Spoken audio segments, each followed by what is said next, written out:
Hello, comrades, and welcome to episode number 246 of the Terminus podcast for the weeks of December 28th, 2024. I'm your host, Ellis, otherwise known as the Admiral, and with me I have Nicholas Wakefield, Aidan Jensen, and Jacob Durbin as my co-hosts. We finally broke the streak of having the same three people. Now we only have two of those same people. I'm actually substituting for Bender, so I'm actually doing my split personality disorder. You're substituting. Wait, no. And if you're substituting for Bender, who's substituting for you? Me? No. Sorry, we can only have one person. You need to pick a substitute. I am Philip. Well, Julius is my sub. Okay, yeah, that's kind of what I figured. I knew that already. Whoa. We also have Rusty Rusty returning to the podcast. We're immediately off the rails. Hello, Does it have on rails? Hello, it is I, the Rusty of the Iron Horseman server. Allegedly. Allegedly, yeah. In this episode, we have a lot of wrecks. I know that's not what I usually say, but they're coming. We got the 12 wrecks of Christmas. And we've also got discussion on New Hampshire, the shenanigans in between Colorado and Utah, Brightline, Entertainment Junction, and the big wreck, the Pecos wreck, which I'm sure everyone has seen 4 videos of by now. So, if you haven't, I'm not sure if I could recommend looking it up. The train will terminate at this station. We are in Chesterton, Indiana. This is Porter Junction specifically. This is the junction of the Amtrak Pierre Marquette line, the CSX something sub to Michigan, another CSX subdivision, and the NS Chicago line. So very busy. This is how you can tell that O'Gillies hasn't been on in a while, because the O'Gillies I know would have rattled all those names off without hesitation. It's been a minute. Yeah. Is it just like the Run 8 has brought you to the Southeast Shortline world and you haven't escaped yet? Yeah, I've been stuck in the Southeast and Run 8 for a while. Well, we can actually talk about that. I have not experienced the new Run 8 update, but before we get to any of that, we have a lot of wrecks. I know I said the 12 wrecks of Christmas. It's more than 12. So I'm going to start from the beginning and try to get through these as fast as possible. BNSF on December 12th, a quote-unquote massive, in all caps, train derailment in Tulsa, Oklahoma. That was December 12th. There's a video of that. Then, 4 days later, on the 16th, there was an accident between a Norfolk Southern train and a car and a vehicle. There was a fatal train accident. I thought this was the one where the person got pulled out of the flaming car, but we'll get to that one later, I guess. Hello? Hello? Excuse me? Yeah, no, we'll get to that. So that was the 16th. That's Norfolk Southern's only. The first one, it was BNSF, I didn't say that. 2 days later, we have 2 more wrecks. One by CSX Transportation. This is the burning car. CSX, a police officer pulled a person from a burning car that had been hit by a train. Kind of metal. I don't know how that person's doing, but I'm assuming they survived. Because, otherwise that would not be such a triumphant headline. Also on the 18th, we had the Pecos wreck in Pecos, Texas. This is a pretty big deal. We're going to talk about it more later. A train hit a very large load that was on a trailer, like a lowboy trailer. It was a boiler of some kind, I think. The load was... Best image of Jimmy Carter. Go ahead. What? The load in particular that was hit was a support for a something for an oil rig. That's all I know. It's kind of like the worst thing you could hope to hit that isn't flammable or explosive. And the train plowed that thing. Like, one of the locomotives literally came apart, like the engine came off of the frame. The engineer and conductor were killed. It also injured some bystanders because they pushed this very long tube of metal down the track and into a building, which is also, like, horrendous. It's terrible on every level, and we're going to talk about it later. Then on the 19th, UP had another one. That was Union Pacific. UP had another one. Um, Also hitting a lowboy trailer stuck on a crossing. In Midland. Yeah, in this case it was an empty trailer, so not a terrible catastrophe there, but kind of a mess as usual. Canadian National also that same day uh, dropped a locomotive like off of a bridge, or started to drop a locomotive off of a bridge. The locomotive was kind of teetering, shall we say. It had come off the rails, but it was still on the bridge. Yeah, it damaged the side. It's kind of, I mean, yeah, it's kind of funny. Yeah, I mean, nobody was injured in that one. It looks crazy. So that was the 19th. The 20th, CPKC had their first wreck of the period, which I believe happened in Mexico. Yeah. Yeah. They hit the back end of a tractor trailer. That's nothing new. No. Then there was a bit of a lull. Oh wait, sorry. There was another one on the 20th. Union Pacific for the third day in a row hit a tractor trailer. Oh no, sorry. This actually happened on the 18th. We didn't get it until the 20th. Still, bad run for Union Pacific. Three semi crashes in 2 days. Let's see. Very unfortunate. Then we jump to the 22nd. Oh, CS. If I may interject, there was a Union Pacific train that actually hit a car a couple days ago, just 10 miles from where I live. I don't have that one, I don't think. If you can find an article, I will include it. Okay. Just drop it in the chat if you do. I bet. We have 2 wrecks on the 22nd that are both kind of funny. And they're only funny because no one got hurt, of course.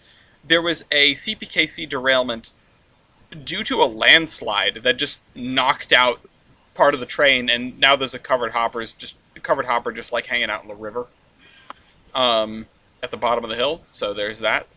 And also a CSX incident with the back end of a train getting clipped by a locomotive that fouls the switch. Which, man, it's not looking good for the railroad. It's been a really rough period of time. It's mostly thanks to a user by the name of David Mitchell, who sends us these in like waves. So some weeks we have nothing, and some weeks he brings us like 10. 20 is That's not the only multi-train accident in this span of time, though. The 23rd had UP's potentially last of the period, depending if we can find an article for that car you were talking about, Rusty. I do not see anything. UP derailed 4 locomotives and 5 cars near Carson Street and Alameda Street. This was in LA. They really just bunched up like the whole front end of a train. I'm not entirely It looks sure what worse than happened. it is. They were moving at like 5 mile an hour. Yeah. It was a loaded ore train. It looks a lot worse than it is. It was probably. I kind of wish we had video, because an incredibly low speed pileup driven by the sheer outrageous momentum of a loaded ore train at 5 miles an hour. I mean, people talk about watching a train wreck in slow motion. It's basically all you can ask for. The following day, Christmas Eve, what is this? A CSX train struck a car in St. Louis County, leaving 1 dead. The following day, which is Christmas Day, BNSF derailed a coal train in Texas, which is one of 2 humongous, maybe 3 actually, humongous coal train pileups at the end of this run here, at the end of this period here. 127 car train derailed 17 cars. Then we have 2 incidents on the 27th. I feel like I skipped one. No, 2 incidents on the 27th. One that is almost identical to the CSX one, where you have a set of locomotives fouling a switch and hitting another train. In this case, it's a double-stack train. And then the final one on the 27th here, which is another coal train CN derailment, 11 full cars. I swear to God, there's another coal train derailment in here somewhere. Maybe I forgot to write it down, or maybe I just skipped it because there are so many. We definitely crazy have a list. video of a coal train derailment somewhere. Um, at any rate, that's the Class 1 mantle of responsibility. I feel like I've been talking for an hour. BNSF had the mantle as of last episode. Now they do not. The mantle will go to... let's see. I guess it's going to Norfolk Southern because they haven't had an incident since the 16th. That's crazy. Yeah. Yeah. That's nuts. Uh, let me just put that in bold for now, and I'll update that on the document later. Do we have obviously the wrecks with fatalities and especially the Pecos wreck are out, and I'm not sure if I'm pronouncing that right. Yeah. Um, It's but what do we got for best wreck? I mean, there are a few good contenders here. The person being pulled from the burning car is pretty cool. The multi-train wrecks, including the ore wreck, that's nobody was injured in the ore train wreck, right? I don't believe so. Okay, I might want to vote for that one. If we had a video, it would be on lock for me. I think I'm gonna go with the burning car. I'm going with the ore train. I like the burn. I like the burning car. I'm going with for best wreck or like worst Yeah, wreck? best wreck, and what best means is subjective, but I gotta give that to Pecos. okay. It's Pecos. We've got this tie between these two, so I will say then. Okay, who was it? I have not voted yet. CSX had. Oh, you haven't voted yet? Okay, sorry. I thought we had 2 and 2. What's your vote? No, East? yeah. I think being pulled from the burning car is pretty badass. CSX and Ridley Township Police Officer. Congratulations on best wreck. And then, yeah, the other folks getting the runners up there. Okay. You can check all of these wrecks out, all of the articles, all of the videos, everything that we've talked about so far are available in the Cargoes document, which is linked in the description of this video. I invite you all to check it out. It has all the links that we talk about over the course of the episode, as well as some other stuff, links to other channels and our website, and the link to the Discord and all that jazz. So, Make sure you guys join the Discord. It's really fun. yeah, we're going to be doing new local games here in the first of the year, or not first of the year, but once the year ticks over, we'll be figuring that out. So at any rate, what has everyone been up to these past couple of weeks? I know it's been Christmas, so it's been a busy time for everyone. I've had to cancel several under construction episodes because I keep having things to do on Thursdays.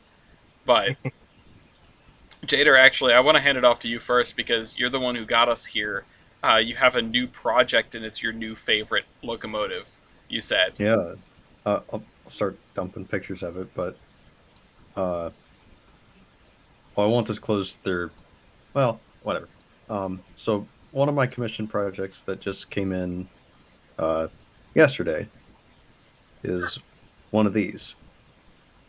It's a Denver Salt Lake 2660. The quote-unquote super mogul, which is the thing that made me go and make the TIHC wheel arrangement sheet.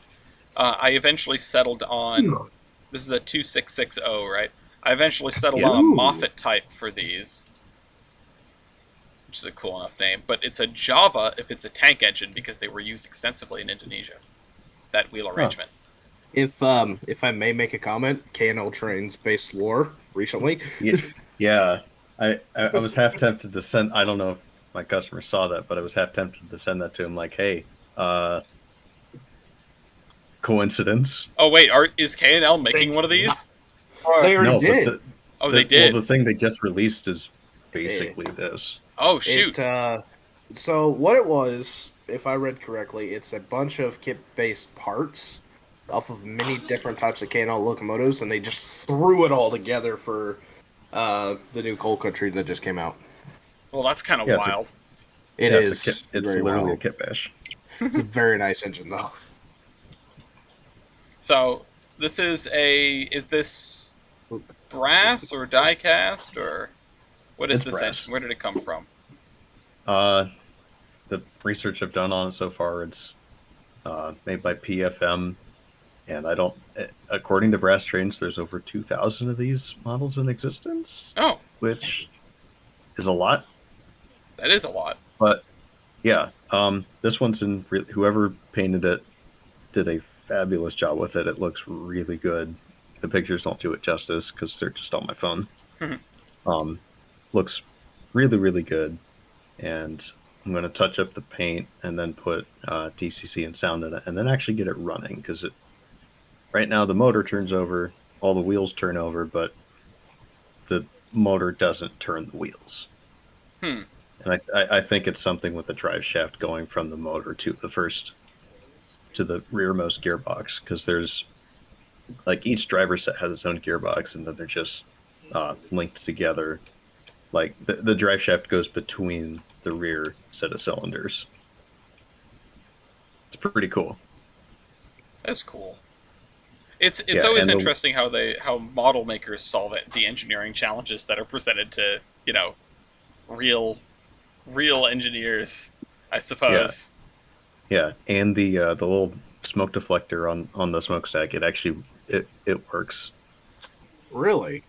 Yeah, can I mean I'm So doing it it right now. actually You can move it around. so it this doesn't produce smoke, does it? No, Okay. Well, but like you can move the smoke deflector, up and down, and then Hmm. it's set up like a real articulated where only the front engine set pivots. The rear one is fixed to the boiler. That's Oh, nice. amazing. That's there are pretty some sweet. cursed models out there with in terms of articulation, like things that are not Oh, supposed to articulate. Big boy. Uh, or like the UP 9000s, I think they've got yeah. articulating chassis. It's super cursed. One of my friends has one. It's so weird. It's like the first, like it's basically a 4662. It's wild. Yeah, it's so goofy. But this Um, is really really cool. yeah, I'm excited to start tearing into it. Uh, Same guy also sent me 268 the B to Oh get gee, DCC and sound as Hey, I've been well. on that engine. It's adorable. this chat is You're full of adorable, Jaden. bees. So fun fact, I've actually been on that unit in Gunnison. Isn't it behind a fence? It's at a museum. Oh, okay. So the Gunnison Museum, they allow you to go around and check out all the displays and stuff. And then actually, you can go up inside the cab, and you got a rope to ring the bell and stuff like that. It's pretty cool. Oh, cool. It's adorable. It's so small. Like Yeah, like I, don't- I I opened the box and for a minute I thought it was N scale, but it's I know it isn't. It's is what it HO. HO? Is it ON3? HON3. HON3. That's pretty small. So- I mean, that's basically N scale, right? The track gauge is almost there. Yeah. There's so much box in this box. Like Yeah, the look box how is much of more this box small. is not locomotive. Why did they need to put it in this big of a box? Okay, Cushioning, so I Jader, guess. I don't know. I'm going to take a guess on this locomotive. I'm guessing either it's a 282 or it's a 284. Uh, Oh, if you're looking at this airbrush, the one you're airbrushing. Yeah, the airbrushing. yeah, well, yes and no. One of those is the F-15 Pacific that I got couple months, about 3 months ago at this point. Finally getting around to painting it.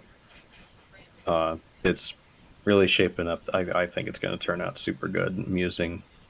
I finally got Leho paint to airbrush properly. I finally figured it out. You've got a Vandy. Yeah, it's one of the, I think 3 or 4 that had a Vandy tender, Hmm. and then there's only out of I think 27. Yeah, and what's so weird is like if I had to be picky, the one with the Vanderbilt tender is not the one I've been searching for. I've been searching for one with the rectangular tender, Oh, and it's I think about a month ago one with the rectangular tender. It's still on eBay. cheaper than cheaper than what I paid for mine, but I'd have to change the gearbox on it, which is a pain in the ass for anybody that's done it. Hmm. You know. That's cool though. So, oh yeah, I'm just gonna let somebody else have that one. I don't need to. As much as I want 2 of these, I literally do not need 2 of these. Well, it's he who dies with the most trains wins. Yeah, I mean, true, but also I don't have any room. I'm so glad I got to use Peachy, and I know I talked about that last episode, but like that's my most recent purchase, and then the one before that was like 6 years before, the 440, and then 6 years before that was that CN Mikado that we unboxed and then ruined the box the same day. That had been in the wrapping in my cupboard for the entire time I've lived here. But Yeah. Real quick, then the other engine I have in the paint booth right now, that's a C&O K4. They're 284s. I don't remember if I talked about it last time. I might have, but I'm on the precipice of another tangent because you said K4. No, but please carry on. Yeah. Here's a good color picture of one I just found actually. Oh, geez, that's a big image. It'll take a minute. Oh, geez. But anyway. Big image. But that belonged to one of my friends that had it forever. Never got around to painting it. He took it all apart and tried to sell it to me. And then when I got my Rapido mystery box, I got a flat car that he really wanted. And he's like, I'll just trade you for it. And then, all right. So I technically got it for free. Huh. This is in a roundabout way. This is the K4 here. Yeah, the one with the blue tape on the firebox.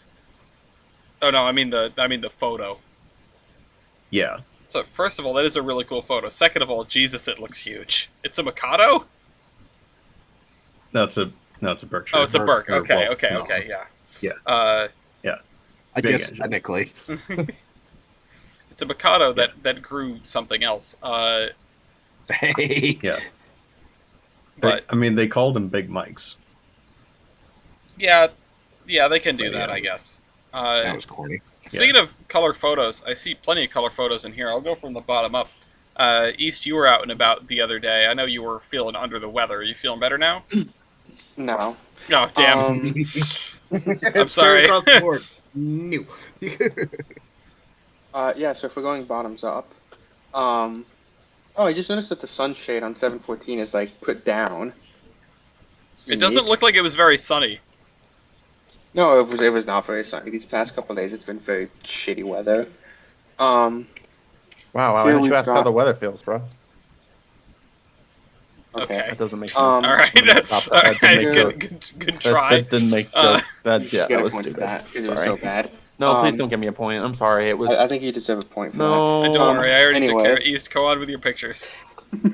So 714 is XC&W, so it used to have a gong bell, but the FSC was not cool, which is also noticeably why it's missing its nose stripes. Because this thing got rebuilt with a bare full nose. nose. Yeah. This would be 202 northbound. Either that or it'd be 210. I'm not entirely sure. I didn't get the train number.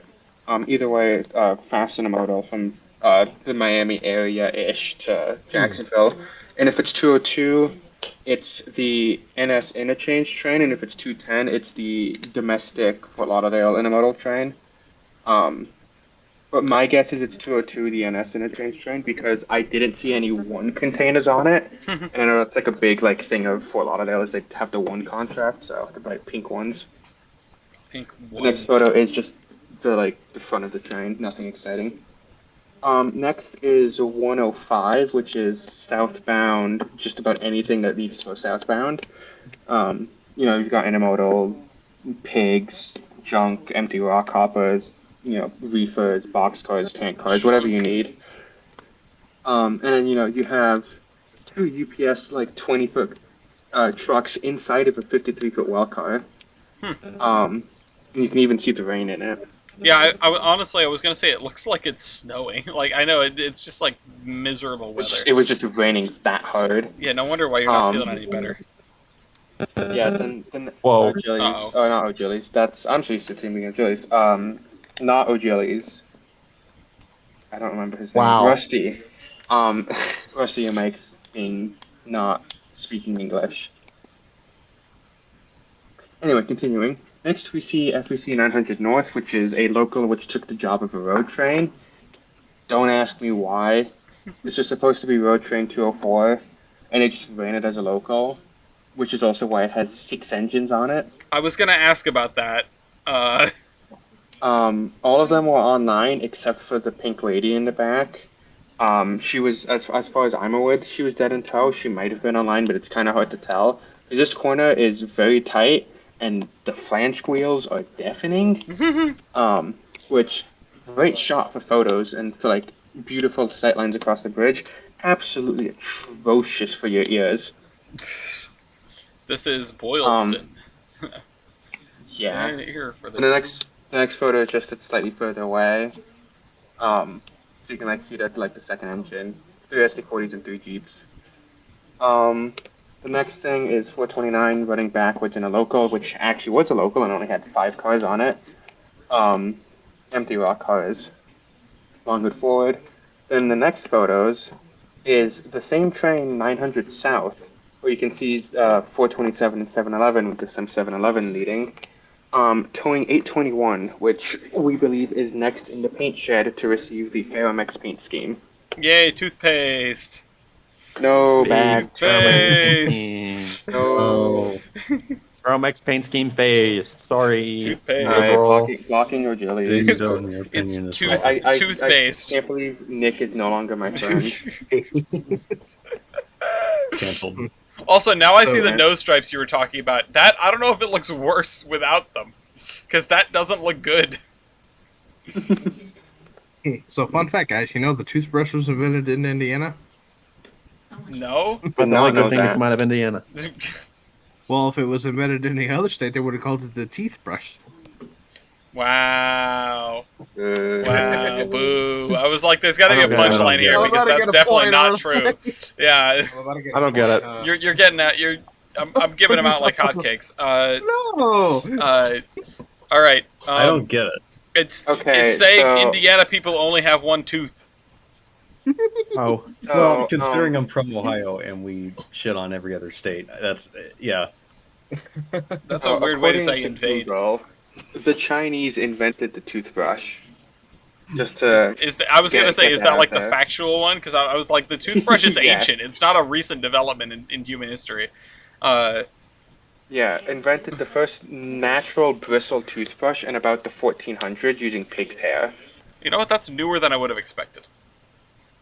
Yeah, but you know the AI overview, which is definitely 100. Oh god, you got that from the AI overview? All right, there's no way. I got it from Colgate.com. Oh, okay. The AI thing says it was also invented in China, but about 1,000 years earlier, in 600 AD, Well, during the Tang Dynasty.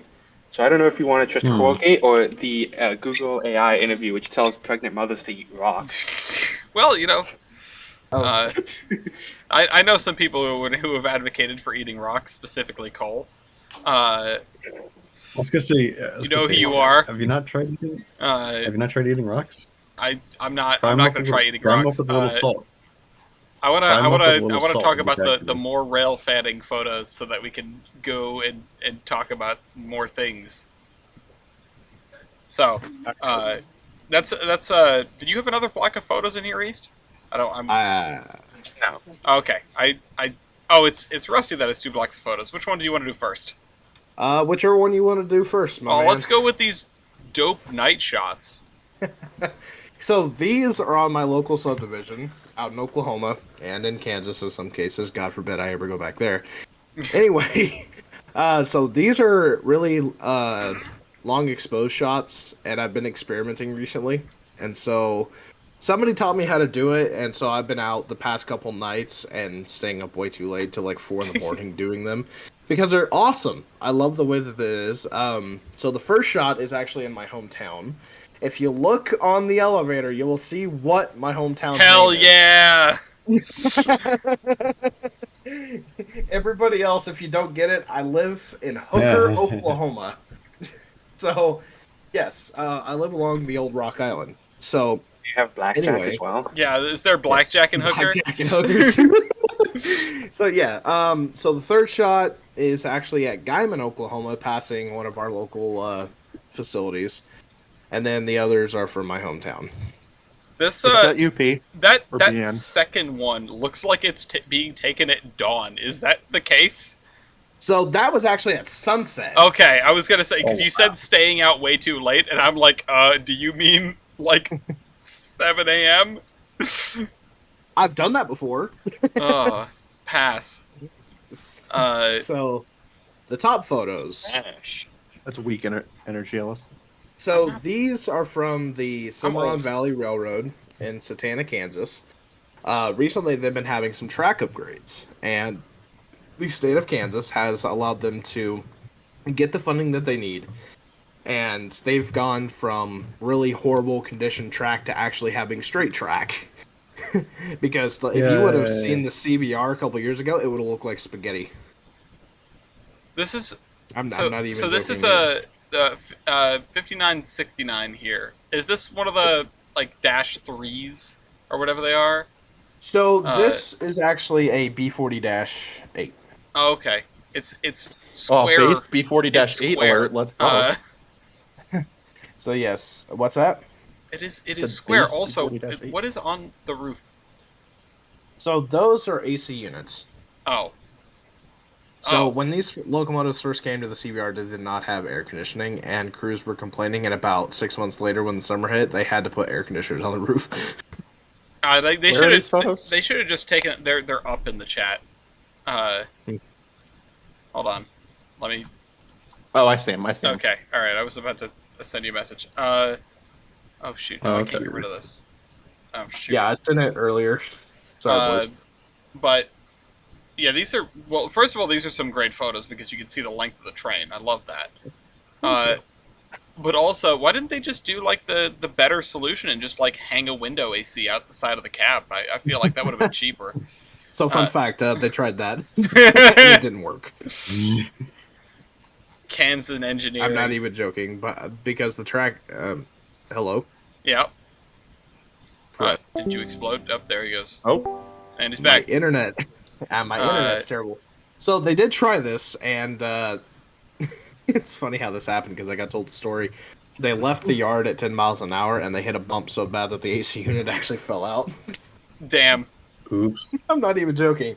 So they had to come up with a solution, and they put AC on top of the locomotives, and they have AC units basically coming down inside the cab. So they have two locomotives, and one of them has Railroad Roman number plates, and the other one has not Railroad Roman number plates, and that's The 4053. I don't appreciate that. So does not so fuck the- with Railroad Roman. The differences in this, obviously, one says CSX, the other one has the Santa Fe bookend inspired paint scheme for the Cimarron Valley Oh. Railroad. It's It all over the is screen. It's bookend all over the schemes. screen. It's So- everywhere. What? All right. What? All right. What? Not What? funny. Hold on. What? What? Don't worry about. Oh my god. What? What? What are we talking about? I don't know. So, fun fact, guys. This is actually what the paint scheme looks like if you look at the recent. This is Ooh. actually the full-length locomotive. Now, I could turn my camera on and show you guys something, but I'm not comfortable with doing that. I actually have two models of 4052 and 4053 sitting on my model desk right now. Oh my god! He's what the hell? First song! I'm saving that. Wait. 'Cause that was That's good. too funny. I'm saving that too. I So- don't know why it's Cartoon Network? What like? So I How is think foamers when they Cartoon see All right. Anyway, foamers when they I see a can't. I heritage can't. unit. I can't share that with the audience. So I think East deserves a point for So it. I the- agree. So the final photo the final two photos I'm going to share are actually from today's outing. Ooh. And I think that the photos that I took turned out great. I love the black and white photo. Ooh, I love how you can But- see the heat or the Yes, the ripples yes. from the exhaust. So that whenever I try and railfan, that's what I always try and go for if it's cold, because I love seeing the heat waves off of the top of the engines. It's just something that I've always found so satisfying, you know? And then the train that you see here is actually heading westbound. So eastbound, westbound, that's what this track runs. So Cool. that's from today's outing, and that's all I really have. So Nice. I lost track of what we've covered and what we haven't covered. well, let's get back on track. Yeah, I'm Quit getting being back weird. on track. Actually, Achilles, you've been up to stuff in the last long period of time between I have. between you when you That were is last correct. on. That is Do you want to correct. cover some of that? I visited Kevon. I met Kevon, which was cool. I haven't done that yet. I have a bunch of new MPL motors. I don't really have that much. I had a really busy semester, so Damn. I didn't really get to do very much this semester. Well, you Um, get to meet Kevon. I did get to meet Kevon. Did if you boys did anyone do like real train stuff? Like, We wrapped up our Santa trains at Hocking Valley. oh yeah, how did that go? They went pretty well. Poorly. I didn't get any pictures because I was busy. I understand. Yeah, no, it's I mean, But they went well. were you guys running Steam for any of those? No, Ah, Steam. I wish we ran Steam for it, but that's out of my hands, and I don't think 3 could handle the full consist anyway. well, that's why you need a second 3. Week. I Have you please, considered re-gauging a mine Loki? no. I have a caboose for you. Yeah, yeah.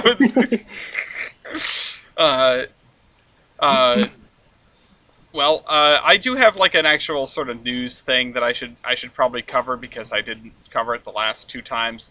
The T1 Trust has been doing all sorts of work. Busy. They're working on the cylinders and attaching them to the frame. They estimate the cost to be $350,000 for just the cylinders, not including pistons, heads, valves, blah blah blah blah blah. So there's a funding drive going for that right now. Feel free to donate to them if you like. They also put out their year in review video, so they're calling it the year of the frame, and they've done a hell of a lot of work on that. Some individuals who were skeptical about this project from the beginning said that they wouldn't believe in it until they saw a frame. And, well, you know what? There's a frame. There's a frame. You know who you are. Am I? Is it me? Did I No, put it no, out? actually it's Weibold. So, I'll, Also, what's up? if I may say, if you guys were wondering what the CBR used before the GEs arrived, this is it. Those look like they stole If them you can from the guess- Boston and Maine. Actually, if you can guess the history, I will give you a cookie. A cookie. Look at I the don't know, numbers. but they're GP30s, right? The numbers should throw you right into where they came from. 3024. They're Rio Grande. I knew that. Yeah, there you go. You get a cookie. Because 3014 is out in Utah now. Oh, 3004, which I got. Fun fact: I got a chance to have a cab ride on that locomotive when I was little. Cool. That's in Missouri now. Jader, you have one more thing written down. Do you want to cover that, and then we'll move on? Oh yeah, we've had our my club's had our open house every weekend this month. So far, it's went pretty well, except for I was there yesterday, and we run our HOA off of a we run the Digitrack system, and then we have a Raspberry Pi hooked into it to run Y throttle. It's kind of a janky ass arrangement, Oh, that's but so it does so work. mood. Yeah, it's a janky ass arrangement, but it does work, except for the Raspberry Pi's been on the fritz lately, and for about probably 2 hours, it didn't. Or probably an hour and a half, really. The Raspberry Pi wasn't working, so nothing was running. Then we had the idea, let's just use regular Digitrax throttles, and that worked, but it was kind of a pain. But it was fun.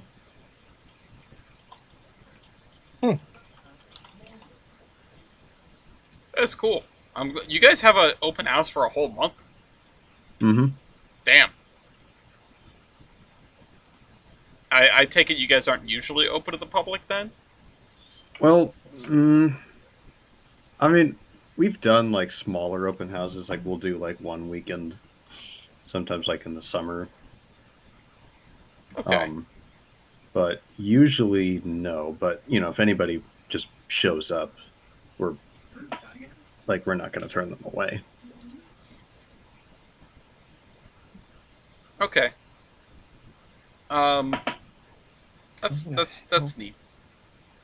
We had you've reminded me. We had a scouting group come, like the Boy Scouts, like the off-brand Boy Scouts come, and it was just like a gigantic horde of children between the ages of 5 and 10. And it was great because they all seemed to love it, and more importantly, their parents all seemed to love it. Oh, good. So maybe we can get some new members out of that. That'd be kind of neat. We also do have another new trial member. You guys know him as Mew. Mew's going to become a PM member. Yeah. What's the Oh, I joke? have something I should mention. What should you mention? Jader painted stuff for me Yeah, You did. it should be there, I think, tomorrow. I won't see it until the 2nd because I shipped it home. But I should have shipped it here, but it's okay. Yeah, I was gonna say you told me to ship it to Utah, so I know. But Jader painted me stuff. Because he's just goated and cool. Jada has in fact talked about it on the last 2 podcasts. Jader is in fact goaded. Jada is goated with the sauce, goated with the gap. Jader has a yeah. that's because I stick my Giat up for the Rizzler. That's why I'm so good at it. Exactly. All right. Dude, really, you can't even all right this. This is Yeah, your no. fault. What are you saying, Agilis? All right. I am not at fault here. It's time for Locomotive versus. Locomotive versus. Yippee! Rusty Locomotive picked the versus. J3A versus the Milwaukee Road F6. The J3A is absolutely going to get slaughtered. Does anyone want to do that? Does anyone want to be the J3A? If not, it'll be me. I could see everyone is chomping at the bit. Yeah. I'm so ready for this. What have I done? All right, I'll do it. You're gonna do it, Jader. Jader, are you sure? Nothing about this. I don't know nothing about Milwaukee Road. No. East is gonna be the Milwaukee Road. The Milwaukee Road. East is gonna be the Milwaukee Road, and he has like two fairies whispering in his ears about all the style points he could ever want and need. I'm gonna regret this. I already know it. This is gonna be an absolute slaughter. Listen, I don't even God. think I'd need the phrase whispering in my ear. You don't. You You don't need style points for this. Why Well, can't I find just a yeah, real you picture go. of it? Why are all these in trains?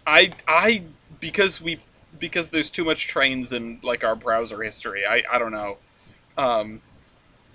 Yeah, I always have that issue where if I look up like Amtrak superliners, I always get 50 billion pictures of the models before I get an actual photo of a superliner. Hold on. Listen, I got it. I searched. Thank you. I was gonna say I searched J3A. It's Dreyfus K&L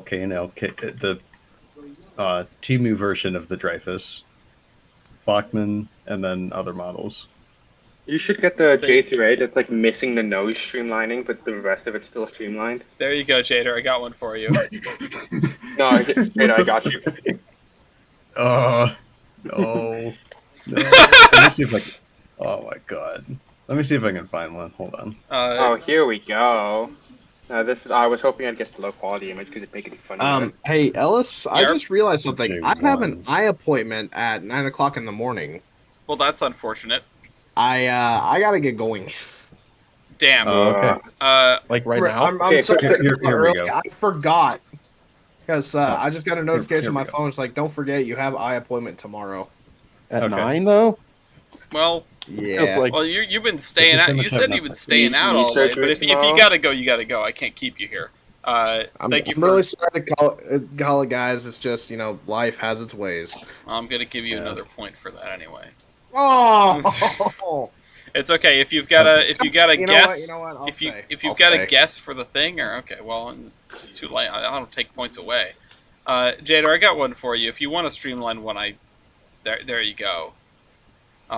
Sort of a later in life one, double heading. Oh, But I'm gonna do the as built. you're gonna do the as built, no streamlining. Okay. Yeah. That's Let's hope it's these a as builts good are look. better than as built like plans. I wouldn't bet on it. I finally Uh, I was laughing. Quick aside, I finally listened to the 9/11. Well, there's your problem yesterday, Oh my I god. and love 9/11. I was dying during the as built rant. That's oh my god. It's one of the best episodes of Well There's Your Problem. Um,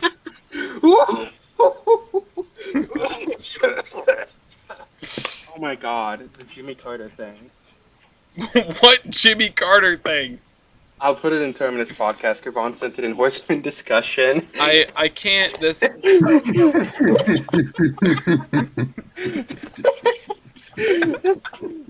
may God rest his soul, but this God damn. I so mean rest in funny. peace Jimmy Carter. I saw one of like the peanut and a cutaway of the giant peanut, and it's just like inside is peanut butter and at the bottom is a red silhouette and it says Jimmy Carter. Like the Saddam Hussein memes. Oh, no. Wow, Anyway, the Power MT is good on the F7. all right. Well, you don't have the F7. No, I know. But I'm saying it's Can okay. we start? Yeah, let's do it. Jader, you can go first because you're screwed. All right. I also don't know anything about the F6s, so this will be fun. It's big and scary. Number built 22. 40. Okay, you got one. That's good. Numbering class 22. 40. Okay. All right. Good job, Jader. Loco base ID. 182. What? Oh, god damn it. well, it was fun while you had it, Trader. What is yours? Shit. What is yours? 186. 186. Oh no. Oh man. Oh, It's oh, Jover. No. Oh no. Oh no. All right. Jada's photo is actually really good. Holy shit. It's a nice photo. It's a nice crisp. I love Flickr. It also does in fact show me he has Baker. True. So I'm gonna go with tractive effort. Okay. There it is. My eye is twitching. Interesting first choice. Where's my track data? 41,860 pounds. 45,250 pounds. Yep, that doesn't surprise me. All right. Flues. Flu. That's an interesting second choice. 183 of them at 3.5 inches in diameter. God damn. 182 at 3.5. Oh my god. Yeah. Congrats, Jader. You got a third point. That's hilarious. I mean, these are both. Never mind. Stuffed an extra flu in there. Yeah, we'll get to the rest Yeah. of that later. That's now I really want to see like the cross section of how the flues and tubes are arranged on these locomotives, just to know how this one has an extra singular flue. Anyway, Yeah, that'd be fun to see. Bend is on the case. Bender's on the case. No, wait. Okay. Okay, All right. What's your next hmm. pick, Jader? I can do that. I'm curious about this one. You're built 1930. 1937. And that's something that's why I was curious about this matchup, really, because the F6s are a relatively old design when it comes to Hudsons, and that's why they're Baltics, quote unquote. Yeah. Yeah. They're honorary Baltics. Who built you? Baldwin. Damn it. I'll go. The New York Central Damn. product is Alco Schenectady, right from their backyard. Okay. Bladween. We're not having any Christmas miracles today. Robert Lamasina. Ooh, Ba-ba-da-ba. 21,730. Damn, 18 flat. okay. That's All right. interesting. I just Okay. gave the point to the wrong person. It is 5-3. Jader, you're up. Same as above plus superheater. 23,400. 28,032. Okay. Mhm. 6-3. I'm impressed. So, what's this about it getting smoked again? Yeah, no, you can beat it with a K4, but or you can beat a J1 with a K4, but the J3s are a newer design. The F6s actually predate the J1s in terms of design, which is Let's see. Same as above, but substitute Yeah. firebox area for great area. 122.18. 123.66. Ooh. okay. It's 7-3. I'm surprised it's winning the power comps, but I have some ideas as to why. Power Yeah, of the- one. J3 secretly of Wooten. 39,387. Said 39. Yeah. 56,694. Wow. Okay. Yikes. Okay.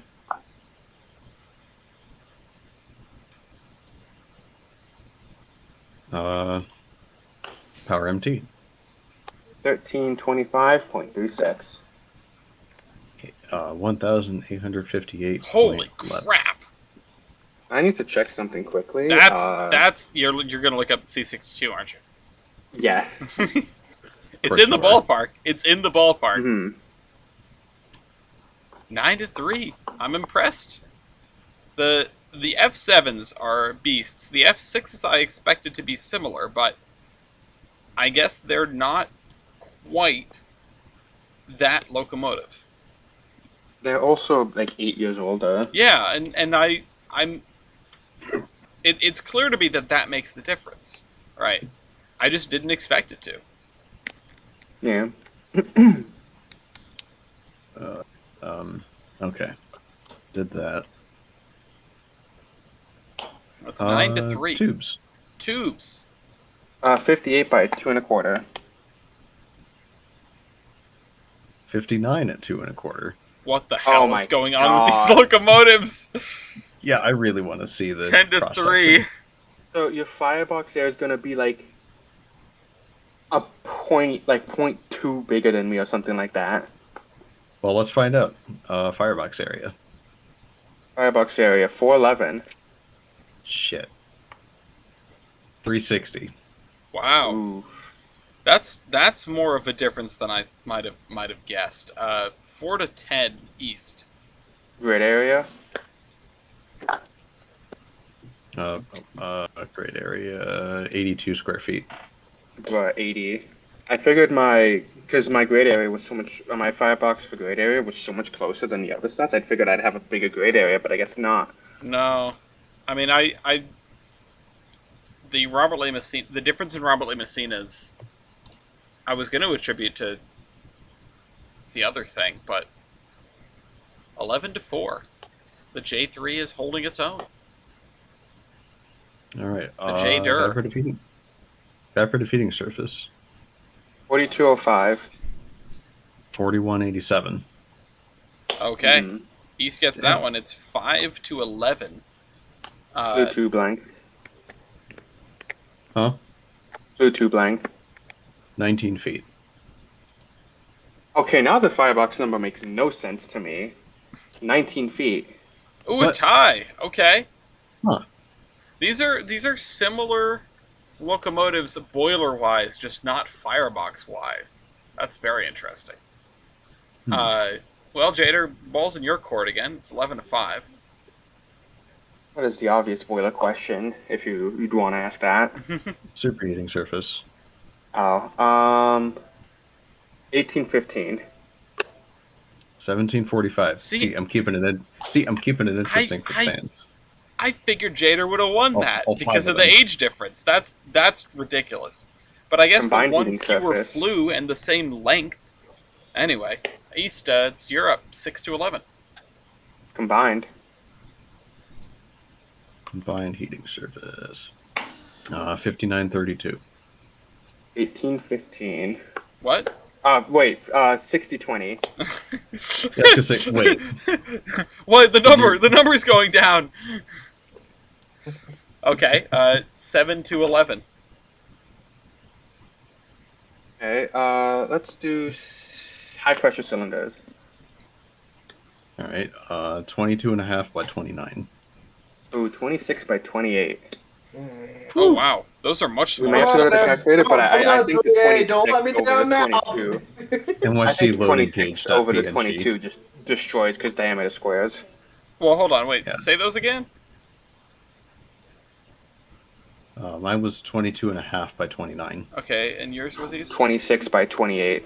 Oh yeah, okay, yeah. I mean, probably, but we do got to do math. I misheard you.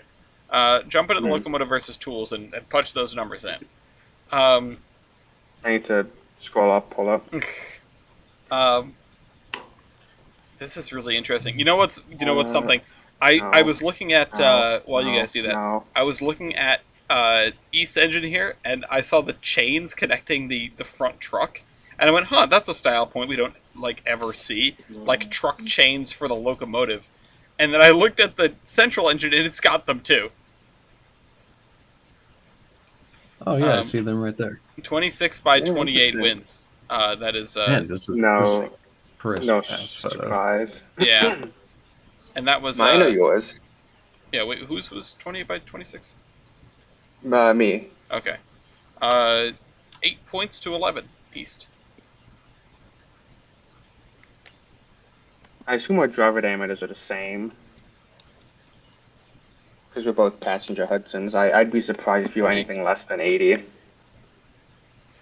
So I'm going to go all right. with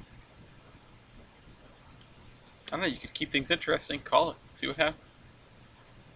Endo water capacity. Ooh. 13,600 gallons. 15. Tender fuel capacity.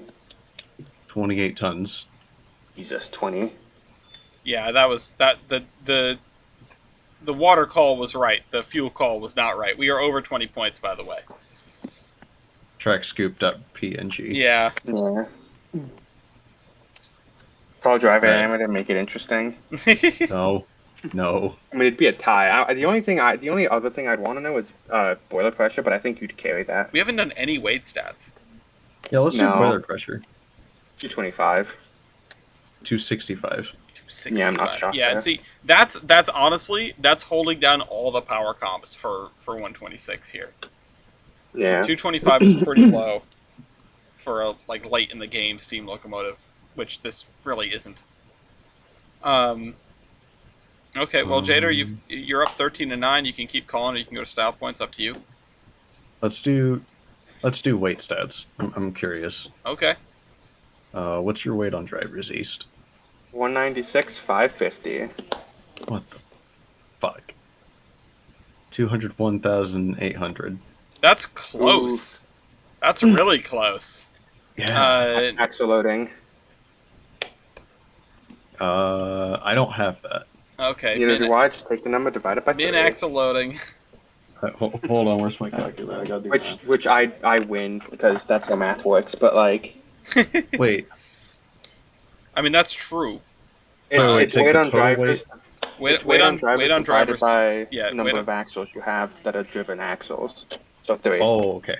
Weight on drivers divided by 3. That's And because you have a higher weight on drivers and you have the same number of axles, you know. okay. Yeah. Because say mine's 60. If I did my math right, 67,266. 65, 516. All right, and now it's 11-13. But those numbers are way too close for comfort to do Yeah. like, because it is. That can come down to like it's 2,000 pounds of difference. That can or like no 6,000 pounds of difference. That can come down to just like the springs being different. more than like the engine being heavier. 11 to 13. Let's try minimum weight of rail then. 112. Ooh, that's higher than I expected. 109. That gives me confidence. Engine weight. 365,500 pounds. 380,220 pounds. Okay, okay. You win. All It's right. close. 13-13. It's So tied. I'm heavier, but I have less weight of rail. What? You were heavier? My engine Maybe- weight is heavier, and I have a lower weight of Hold on, rail. can I hear your engine weights again, please? Jader? 365, 500. East? 380, 220. Oh, okay, yeah, I misheard. Okay, yeah. That's Hmm. really interesting. It's 14 to 12, Jader. All right. That really is Not interesting. gonna do. You're interesting. Well, thanks. that. I try to be. I think it comes down to the axle loading, but I'm not entirely sure. I think Because I know you calculate minimum weight of rail with the axle loading.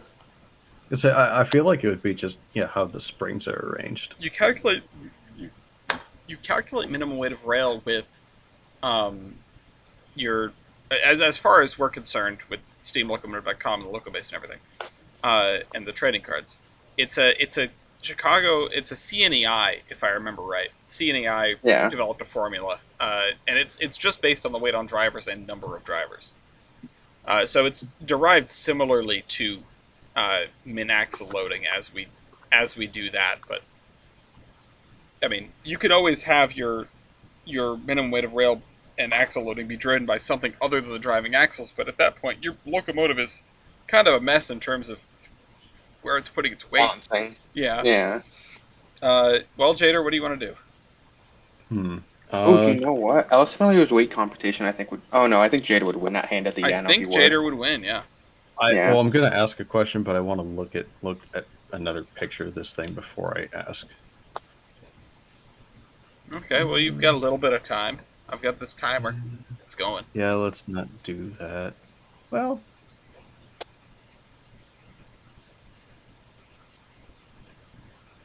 I'm just looking at the list here to see what hasn't been called as well, because I'm interested that's a about wash. stuff. I was gonna say that's a wash. Oh, length That's probably stats. a wash. Oh yeah. Can we go to style points? You can, yeah.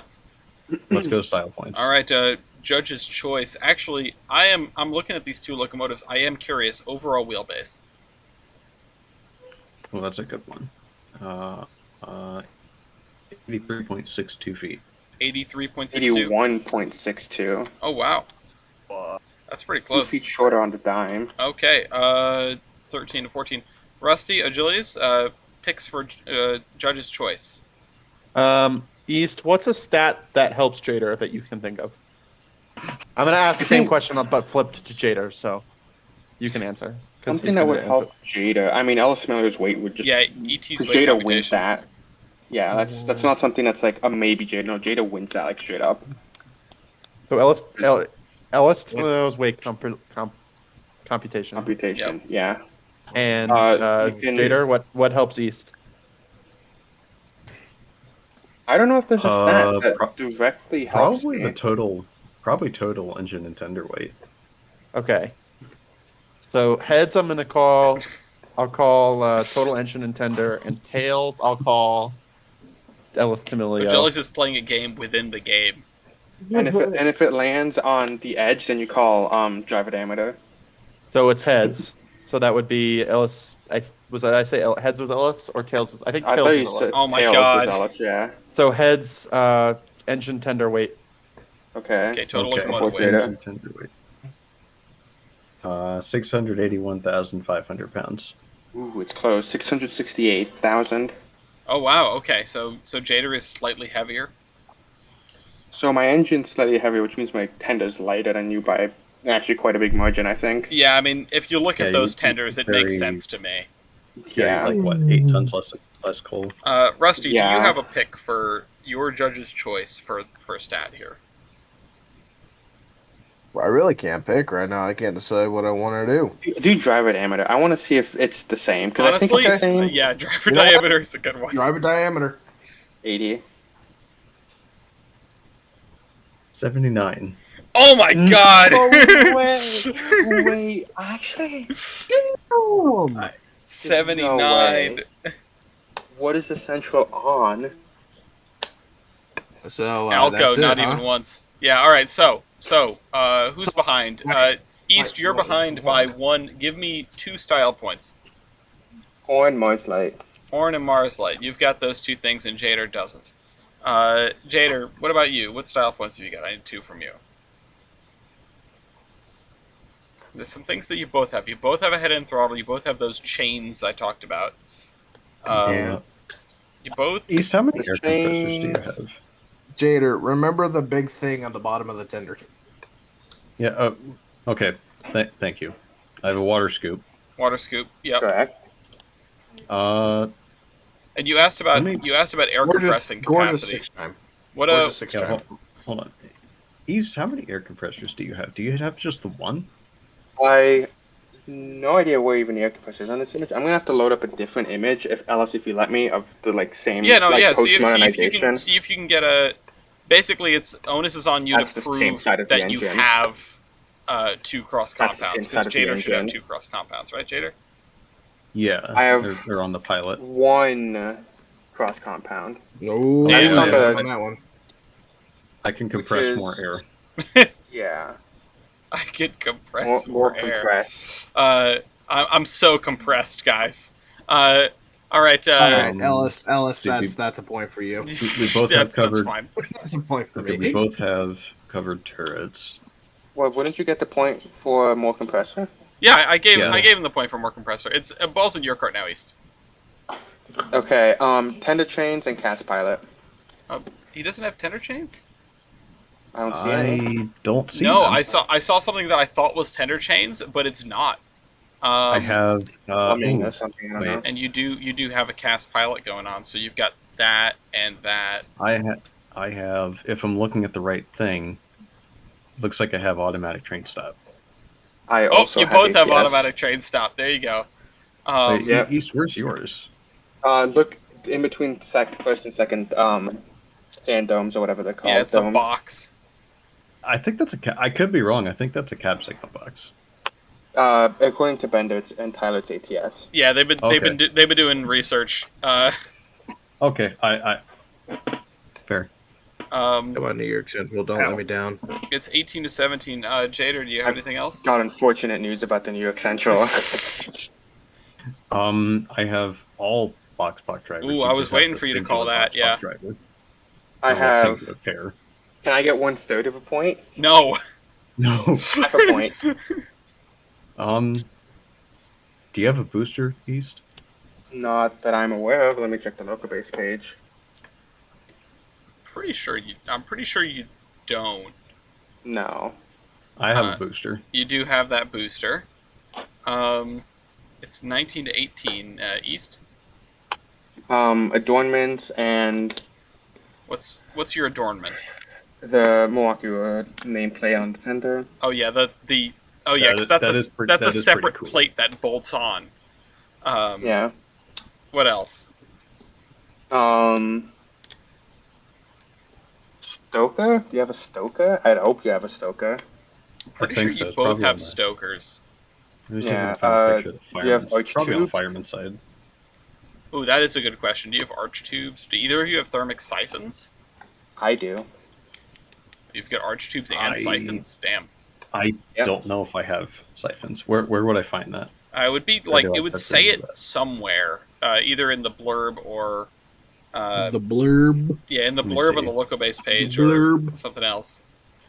Why am I Just subjecting myself do to torture? siphons. Just to be like that. Guys, just tell me to stop looking at brass trains. I need to save money. I'm Keep not looking at brass trains. I'm not seeing anything about the J3A having thermic siphons. I'm kind of surprised if it doesn't. What was that? What was That was sound? I mean, dark baiter. Can we give it benefit? And I'm looking in the blurb. It doesn't say Yeah, I don't. unless I'm. I don't. I'm not coming up with any results wait. here, so I'm gonna have to give it benefit East, of do the you have doubt. East, do you have Uh, a feed water heater though? Yes. May one of the Jada. judges step So in it's hard favor to of see on this NYC. image. Let me pull We'll up an get image there. of 134 and not 134, of 125, and you'll see the feed water heater pipes. The pipes. Uh, Oh my What pipes? god! wait. Oh, what the hell? How That's do you what that open is? the smoke box? They have Watch Steen it. and W brass steam. This is so bad. This is so peak. I love the Milwaukee. Wait, is that a The boiler ladder? That's a firebox ladder. What? Huh. Oh yeah, I see that. You have Yeah, you have an yeah, extra there's a little ladder ladder. over there. Uh, Okay. I mean, I'll give you the ladder. Jada, you got anything else? uh, Does the 6 chime count? Oh, No, the heater playing. we aren't ranking. East, do you have roller bearings on all your axles? Ooh, that's a good question. It doesn't look Don't like know, it. but It I does would not like look you like it. assume that at least the pilot and I don't know if the drivers have it. I don't know. Probably not, because that during the like rebuild they got in the 40s, they may have received it, but it's hard to tell. Do you have roller bearings on your tender axles, Jader? It looks like I do. It does look like you And do. you'd beat me there, Yeah, yeah. I was gonna say that's definitely something, but you're still behind by one. Uh, I'm gonna turn this timer over, and if we don't have something, I'm gonna have to call it because I I get a mean point the for the being thing is for some of these being streamlined. no you would have had to take a streamline engine to use a streamline point. In Oh, his I see. defense, it is New York Central. I mean it is, and there are streamline Negative point options near out Central. there, but this is the as built. Also, I do love the hat that's embedded in the smoke box, like peeking out. That took me a minute to notice. On what? Yeah, On- I've always liked that. On Jader's as-built picture, you can see Oh, the yeah. hat embedded in the smoke box. I've always liked that. We both have mechanical. Think about. Come on, NYC, don't let me down now. Oh, the NYC is about to let you down. I'm sorry. Yeah. These are both kind of chunky engines. Wow. But I'm surprised Wait. that I'm surprised. Hold on, East. Well, I can't back this up. Never mind. Well, Well, when were you retired, or do you know? 52 to 54. oh, that's early. Okay, I have mid 50s. I'm going to say that's later than 54. Okay, even if it's 55 though, he's got 3 years. Well, I guess if you're calling just retirement date, you can get that. Yeah. But East, you can get length of service Yeah. in response. Also, Yeah, you're a pill. Also, you have smoke box hinges. I just wanted to make sure that's out there. And I don't have anything to give the New York Central here. New York Central is they're kind of hosed. Both these locomotives have folding couplers. Ooh, the Central does actually have something that the Milwaukee engine doesn't. It doesn't save you, but it gets you another point. You have polling pockets, Jader. Oh yeah. And the Milwaukee has no polling pockets. I don't know what else. I think that's it. I think this match is over. But that was I'm surprised the Milwaukee Road really got a run for its money there. And also, I think the fact that you took the as-built version instead of the instead of like a later more pimped out one, and East is pretty pimped out. I mean, the Milwaukee loved to slap all sorts of random knickknacks. Junk. Yeah, I mean, it's got the Mars light, it's got the feed water pipe hanging out the side, it's got the air horn and the ATS box, and like, this is. I don't. You may not like it, but this is what peak railroading looks like. Where's the ATS box? It's in between the second or in between the first and second domes, on 126. Oh, okay. Yeah. Ellis, you could not have said that at a least convenient timing, right? This is what peak railroading looks like for C2C monkey driving a locomotive. Okay, yeah, but the winner goes to the F6, number 126. 126 by the points. Well, I wasn't quite smoked, but it worked. Yeah, it's 23 to 22. I know. I went have. down with I went down with a You fight. absolutely went down with a Yes, fight. sir. That's commendable. You lost to something like a proto Hudson though, so there is that. I'm still not exactly gonna put this in as a W anywhere near the New York Central's book, but I don't want to anyway. 126 by the points. What about votes? Who are we voting for here? I'm actually kind of torn. Rusty, you're voting for the Central, aren't you? Yes. Achilles? Give me the Milwaukee. The Milwaukee? Great. Now I've got to decide. Milwaukee. Hold on. Can you flip a coin for me? Just kidding. Alice and Bracer and a Pensy. No, honestly, I've got as much as I would love to vote for the Milwaukee Road out of spite, this engine looks all sorts of goofy, and I have a line diagram of a J3A hanging up on my wall, like 10 feet away. So I'm gonna go for the J3 here. As much as I am a standards man, the Hudsons were good looking locomotives with and without streamlining. So, and it really did stand up to this onslaught. I've gained a little bit more respect for it. I mean, twice nothing is still nothing, but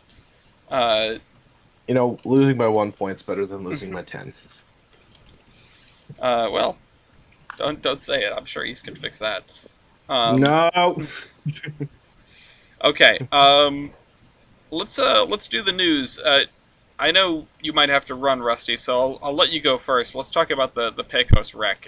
What do you have to add from the discussion that we talked about before? Actually, just give us the walkthrough.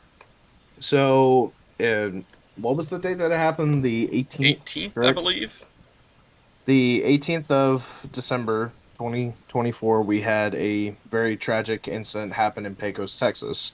The is it ZLA AI? Or was ZLAI, it- yeah. It was the Z. No, It was- ZAILA.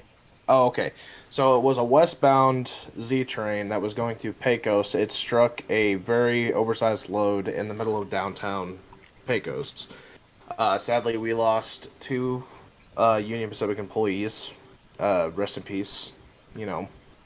But the train was doing 68 miles an hour when it struck the low boy. From what I read and what sources could tell me, the truck had been sitting there for 45 minutes, and they didn't even call the number. So I have in the heard- initial FRA response, that was proven. Or in the initial NTSB response, they proved that's incorrect. The truck had been there for under a minute before the crossing gates went down. Really? Really? Yes. Okay, I According didn't to hear the that. initial Okay, my NTSB sources are result. wrong then. Yeah, But- I mean, there have been a lot of. That's actually good that we can dispel that rumor right away because there's been a lot of Okay. rumors floating around about this Okay, that's this wreck in particular. And if the truth of the matter is, well, they didn't have time to call anyway. What are you gonna do? Well, you shouldn't have been No. on the route, but Well, that's Yeah. a different problem. so that's another thing I was going to mention is that the low boy should not have been on that particular crossing anyway. That they told no trucks are supposed to go over that crossing because it is a very high profile crossing. So they, tried to prevent that from happening, but they took that route anyway, and we could see where it led us. So Yeah. it's not a good situation all around the table. I mean, we have the locomotive lifting in the air. You could see that in the video. As soon as it hits, the entire locomotive jumps off the rails. There's some absolutely crazy dash cam footage of this, which is probably what you're thinking of.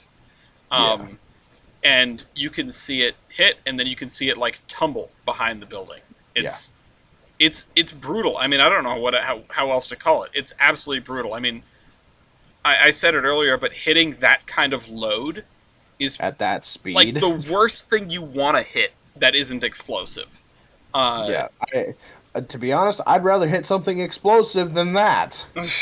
Because you have a better chance of staying on the rails if you rip open a tanker full of fucking gasoline Mm-hmm. instead just of gonna a get large warm. load that's it's just gonna get a little warm inside the cab. Just take your shirt off and pour a jug of water on you. Yeah, the ride is Anyway. starting, right? The friggin' Yeah. hold on. Where's the I'm gonna go find something. Not to make light of this, but now I have to go find something. Okay.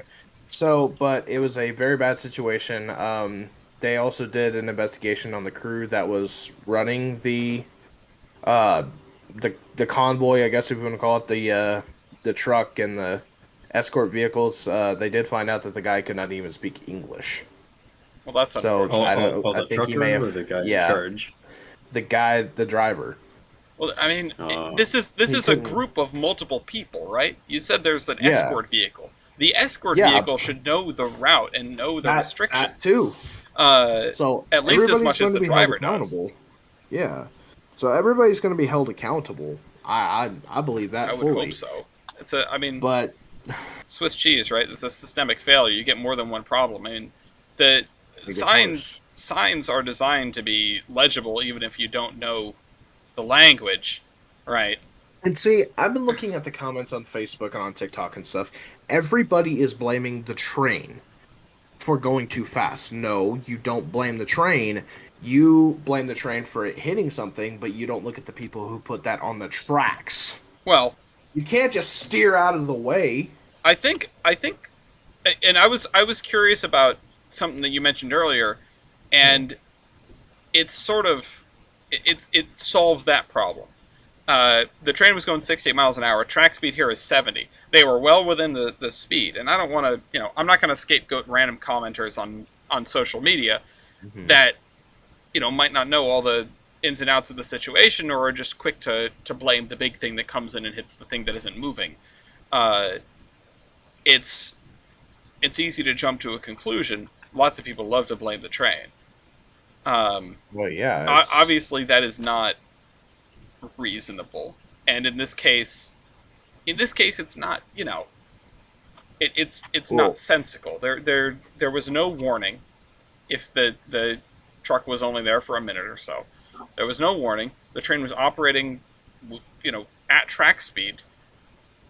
The crew did nothing wrong, and They didn't. it's I mean, a diesel locomotive like that can take a lot of punishment, and To have the That- cab sheared off. yeah, I mean, it's a terrible, terrible situation to be in, and I don't want to be disappointed about the wrong things here. Obviously, the loss of these two crew members is completely tragic. It also took out the historic building next to the tracks, which is I don't remember what they're using it for, like the Chamber of Commerce or something. Which that was? I would imagine that was an old station. It looks like an old station, Very old. and that's a shame too, because that's going to be a huge amount of work to Money try to fight renovate for. that building. And also, we're lucky that more people just like nobody was in the building, right? We're Yeah. lucky that there was no one in that building that got hit by a flying, chunk of oil rig or whatever. So I was looking not to tear you away from the building and stuff, but I was just reading a comment not too long ago.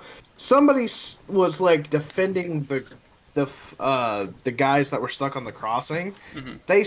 She said that she got into a train vehicle accident one time, and she said that the train swerved and hit her. Right. And I'm just like, that's not Really? possible. Do they not understand how steel and steel works?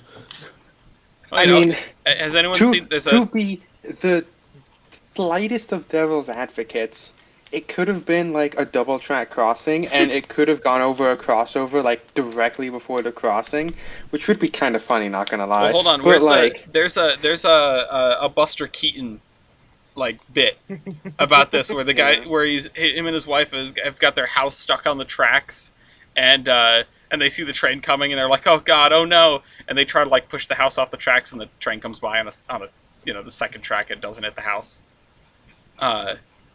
And then a second train comes and it's the house. It's a great bit. Buster Keaton was amazing. Yeah. Hold on, I'll go and find it because I actually was looking at it the other day. No, it was a really bad situation all around though. It's it's nothing to joke about. No. But the investigation's gonna do its thing, and I guess we'll just hear what happens whenever time comes. Yeah, I'm glad, I guess, that we're already seeing stuff from the NTSB investigation. The fact that the truck had just got there, the fact that the train was operating within, within the speed Reasonable limit, limits. and this really doesn't. What I'm curious about is investigations into the trucking company and the route they picked and stuff like that. Like, where did that fall apart? Um, Yeah. But that's going to take some time. That's going to need some interviews and this and that and the other thing. But either way, If you look in the chat, this is exactly I'll try to end this on. Oh yeah. Perfect. That I was looking for that. Perfect. I was trying to end this on like a moral, I guess, and I know it's less relevant because the truck wasn't there for too long. But if you or anyone you see is ever stuck on a railroad crossing, there is a sign on every railroad crossing, a little blue sign, with a phone number to call and the identification of the crossing, and you call them and tell them that there's something stuck on the track, because like, police will relay to their dispatch might not call, and not everyone knows to do that. And also there's a chance that you might get the wrong, like, the wrong crossing identification might be passed on. I remember, what was it, probably last year or earlier this year, the train in Michigan that, like, ramped off of the tow truck. Does anyone remember that? Yeah. Yes. They what they So, called the wrong crossing. Yeah, they called in the wrong crossing. So Ellis, if you want to show them what that blue sign looks like. Oh yeah, here's your example. blue sign. It's directly underneath the lights. Yeah. Usually. So that's your like, tip for today. Your lesson for today. If you're ever in a situation where a crossing is blocked, call that number, tell dispatch, and they'll tell the trains to stop. So I want to end this on a funny note, just so that we can kind of get a lighthearted. If you ever eat too much Taco Bell and you cannot get your car across the tracks, call the sign and they will stop so you can move your butt off the track. Yeah, you don't want the train crew to come out and help push, but I suppose they could if it comes down to it. This was not the only, like, really tremendous crossing-related wreck that... Well, I suppose we've talked about this one already, but East, you had I suppose, similar but not quite similar incident in Florida, like, a couple days ago, right? I gotta get going. I'll see you Yesterday. later. All right, Yep. see you, Rusty. Bye. Thank you. Thank you. Is this the part where we can invite Bender on now? No. Let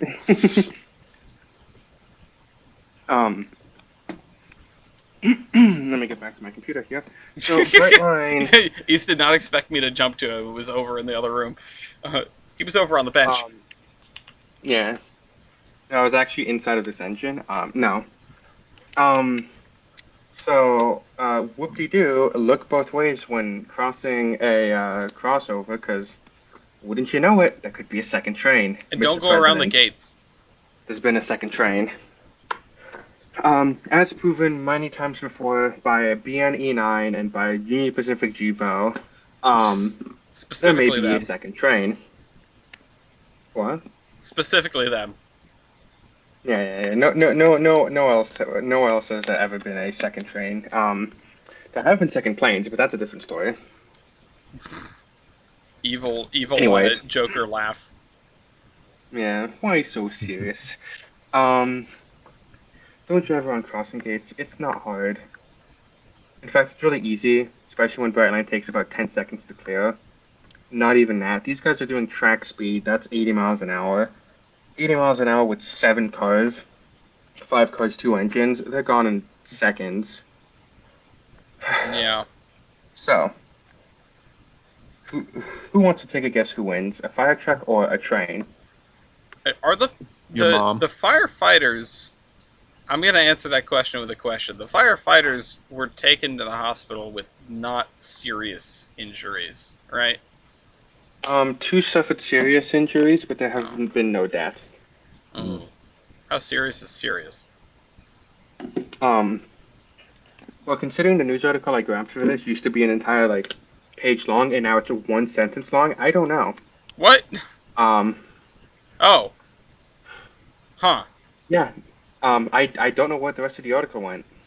Well, this has been a significant enough Hmm. incident that my mom sent me a video of it, Oh, and it's been everywhere. yeah, I'm you know My dad texted me. this has just had an unusual amount of legs in terms of public engagement, which is I Brightline does this every Tuesday. Yeah, I think it's a mix of, oh my god, they hit a fire truck, and oh wow, they released the POV footage extremely early. Yeah. Also, I Because love Brightline how was, this video of that footage we have cuts off right when it hits the truck, like a That's annoying. jump scare. yeah, I'm sure nothing bad will ever happen. Yeah, perfectly cut Nothing bad ever booms. happens to the Kennedys. Um, Yeah, it's like the last frame. It's like you're about to see the world's like best back shots. Jesus. No, and arguably the only reason these firefighters survived is because it hit the back of the truck. If this thing hit the cab of the truck, all of those firefighters are dead. Yeah, well, I'm Yeah. used to like the stereotypical image of like firefighters hanging off the back of the truck, and I'm just, I see the footage and I'm just so glad that I don't see like the terrified face of a firefighter that's about to get obliterated by an 80-mile-an-hour Charger and you know passenger cars. Like Yeah. like for and I understand that they were trying to do their job, right? They were trying to get to an emergency. They didn't figure there was going to be a second train. But like, they're so lucky that they got through that gate and to the other gate and almost out the other side before they got hit by a train. Like, if it had hit 10 seconds earlier, it would have been a much worse story. But the thing Yeah. is, if it had hit 10 seconds earlier, if we go back 10 seconds in the video, they don't start to cross the tracks visibly until 6 seconds, like before the incident. See, I thought my 10 seconds was being generous. Yeah, you're right. It's And like the worst thing is, it's like they're driving. You can clearly see them driving around other cars on the left. Like you can see the cars have made way by pulling onto the like area on the side of the road, like the Mhm. pullover lane, to let this fire truck through. It's like, how far back? Because I can see at least two cars. Like, did this fire truck decide to like cut across? And like, it's the fact that like you can still see it moving until about 1 second before the incident, when the truck just stops moving in the middle of the crossing. Like, if you look at the wheels in comparison to where the rails are, like it just stops moving. yeah. I mean, I wonder Like, because would is this a crossing with quad gates? Like all these crossings have quad No. gates. No. no, it's not a. No, quad gates is only quiet zones. Oh, really? Oh. Okay. Yes. I thought these crossings would have Um, had quad gates because of the speed, but damn. Well, because it's technically in this section, it's only a max of 79. Okay. So, you don't need quad gates unless it's a quiet zone. And believe it or not, people are actually against quad gates in Florida, even like out inside of a quiet zone. Because like, okay, if your car gets trapped, what do you do? And people are too stupid to realize you just drive through the gate. Just yeah, go. Just time to floor it. Like, I've legitimately seen people petitioning against quad gates because what happens if you get trapped? I mean, yeah, fair, I guess, but just go. Yeah, it's like, okay, well, it's the difference between scuffing your car and scuffing your life, just go. you see, most people in Florida, value their mortally possessions over themselves, which is why they do so much cocaine. Yeah. I don't know. This whole thing, the whole thing of like the police chief first said, oh, the gates weren't down, which is why the fire truck went, and it's Brightline's fault. To like then saying Brightline swerved in front of the train, it's like, okay, I think Like, that was a come on. flub. I don't think that was. it I might have been a flub, but his earlier comments just straight up lying about the gates being like, I'm pretty sure that's the reason Brightline released a video, is to be like, yeah, the gates weren't open. The fire chief doesn't know what he's talking about. Because like Brightline rarely releases POV videos, unless like they absolutely have to, like by a lawsuit or something like that. investigation. Like, yeah, Yeah. yeah, the fact that they released this like within the same day, like within 6 hours of the event happening, shows that like someone had said something about Brightline which is not true, and they're like, nah. That's So well, I mean, Brightline could release a year-end compilation. that'd be Would, so would, funny and have a would be lot of Brightline, suicides. that'd be Brightline awful. rewind, Like honestly, terrible. Brightline rewind. Yeah, Yeah, no. Brightline Rewind. Yeah, you find it on Live Yeah, Leak. you killed Uh, 67 people this year. Jesus Yeah, highest. Christ. Um, Stay off the tracks, everyone. it's Just not like that don't hard. go on the train tracks. And like you'd think Go on the as train tracks? Okay. firefighters, they'd No. like. No, even firefighters aren't immune to firefighters aren't immune to feeling that they need to get somewhere right now. Which incidentally, if anyone I mean, they got to the site of this accident really if quickly. anyone really needs to get somewhere right now, it's like firefighters and ambulances, right? But Yeah. yeah, no, don't Like, I don't go remember around the that- gates. Don't go on the train tracks. Just wait. Just wait your turn. Tracks are for trains. Yeah, and tricks are for kids. Yeah. No, but seriously, This is for me. This is a lot of tragedy. Yeah. And the Brightline set didn't get out, scot-free either, despite splitting the fire truck in two. Well, Technically in four, well, because like it split the frame in half, and it had also separated the top half from the frame. It's wild. that's how Brightline's doing PR wise. How about financially? That's the only thing that Financially, matters. there's an absolutely inflated bullshit number saying they lost $500 million this year. And I'm like, okay, let's actually look into this number. And like half of it is construction fees. It's like, wow. Who could have guessed? Building an entire new main line cost a lot of money. Holy So shit. this is the part where I sound insane and say this is why you should look at the operating ratio. That's the thing that you should look at. Yeah, it's quite simple. You press F6, Yeah, and then you take away all of the other railroads that aren't competing with you, so you look better. Yeah. Line go up. but no, I mean for real. When you're looking at your operating profit, you're not looking at your construction costs. Because those are one-time costs. You don't have to pay those again. You have to pay maintenance costs, but you don't have to. You're not building a railroad every year, like next to the one that you already built. Yeah. You're not? Brightline, So, I mean, maybe you aren't, but Brightline spending a lot of money to build brand new right of way. Like kidding, it's expensive. Yeah. yeah, so let me state some numbers here. Brightline, a major factor of the large compensated loss was Brightline diverting 218 million towards paying off debt, which, wow, paying off debt. Boom. Impossible. And the second number is 212 million was primarily due to Brightline's expansion, which is the new right-of-way and building the new stations and ordering new train sets. So if you combine those numbers, which I'm just going to do some quick maths. using. So I using understand math. that Brightline is not profitable at the moment. 430. So 430 million, that's like 90% of this number, if not even more, like 95% of this number, comes from Brightline paying back debt and Brightline building shit. So, like... No, but they're gonna go under any day now. No, yeah, Yeah. they've had a 44% increase in ridership, mainly due to getting new coaches, and a 211% increase in revenue. It's But yeah, like the line is going up. yeah. I mean, it's a success They have- story. It's a success story. I wish. I mean, we have other ones floating around. We have Amtrak related success stories. Not that I have to talk about today, but like the Borealis is a huge one that we touched on recently. And The polluting like- constantly being 7 hours like late. if you let's not talk about that one. If you if you build it, they will come. Right. If you make the train and will make I. it run good and make it competitive with driving, or even like in the vicinity of being competitive with driving, people want to ride the train because people don't want to drive. Yeah, people love riding things, especially if they build it. They'll definitely come.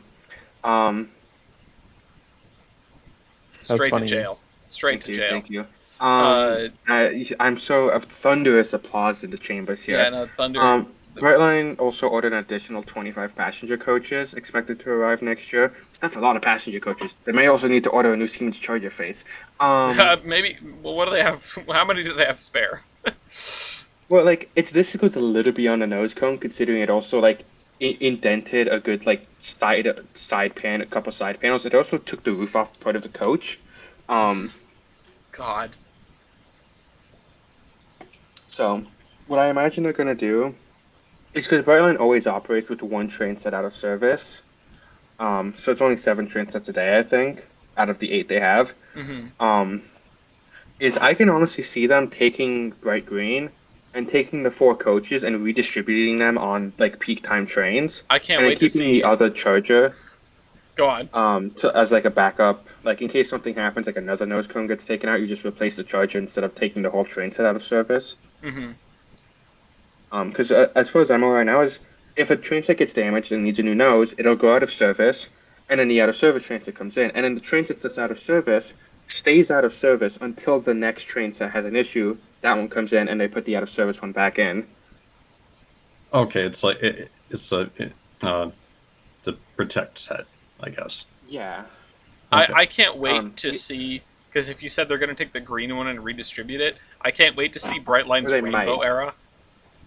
That already exists. Because like when I first got the new coaches, the new app ones, you just kind of put them on whatever train sets they had. So like when they'd get the new coaches, they'd wrap one for each color. But like let's say in Orlando, they'd only have, bright orange, bright blue, and bright green, and they have a bright red coach. They'll just slap the bright red coach onto like bright blue or something like that, and send it south. That's wonderful. I need to see that. Let's see if I can't find a photo. But yeah, no, Berlin's not doing as bad as people try and make it out to be. This is a clickbait article with a clickbait title. How dare they? Damn, you ratio they Well, asked. I've got some clickbait. You want to hear it? No. Sure. Oh, okay. Yes. All right, never mind. No, No, I do. Jelly said No, I do. I'm Sorry, kidding. no, we're not doing it. I was just joking. No, it's no, joking. the- Look in Terminus podcast for some Rainbow Era. All I have to say is the balls. Did And they drop? what I The balls. they haven't dropped, but they've seen some attention. The Whitefield Same. ball signal, I'm fondling. the Whitefield ball Lucky signal Jada. is has had a reintroduction of freight service. They are doing transloading of, I assume, like pelletized commodity, like plastic You pellets. or load something. trans people I don't now? know. I don't know Goddamn. what, but you know, Vermont Rail System, which we had an article from a while back about them extending into New Hampshire, particularly between North Stratford and Colebrook and Groveton and Littleton, New Hampshire. There are some connections there that I think they've been trying to get back into service. I'd need to look at a map to understand exactly where, but this was back in April. And this is the entered an agreement with the New Hampshire Central Railroad, and I assume this is like related to that because this is in New Hampshire and not in Vermont. But yeah, service to the Hazen's transload site in Whitefield, New Hampshire. That's really cool. Not just because it means there's freight service up around the ball signal, but because it is freight service back in a region that effectively had none. I mean, there were no regular freight trains plying this route. And is that a Conway Scenic engine pulling that train? Yes, it's least. I need to open the stream now. I Hold up, can you didn't resend the even link? notice the first time. But yeah, this is a Conway Scenic locomotive on What? Oh, I lease. thought it was on the live stream for some reason. What is No, this not timeline? in the live stream. This is I want to go up here and see this. This is really cool. I need a new Vermont rail system map, but that's something that I really didn't expect. Really didn't expect in the foreseeable future.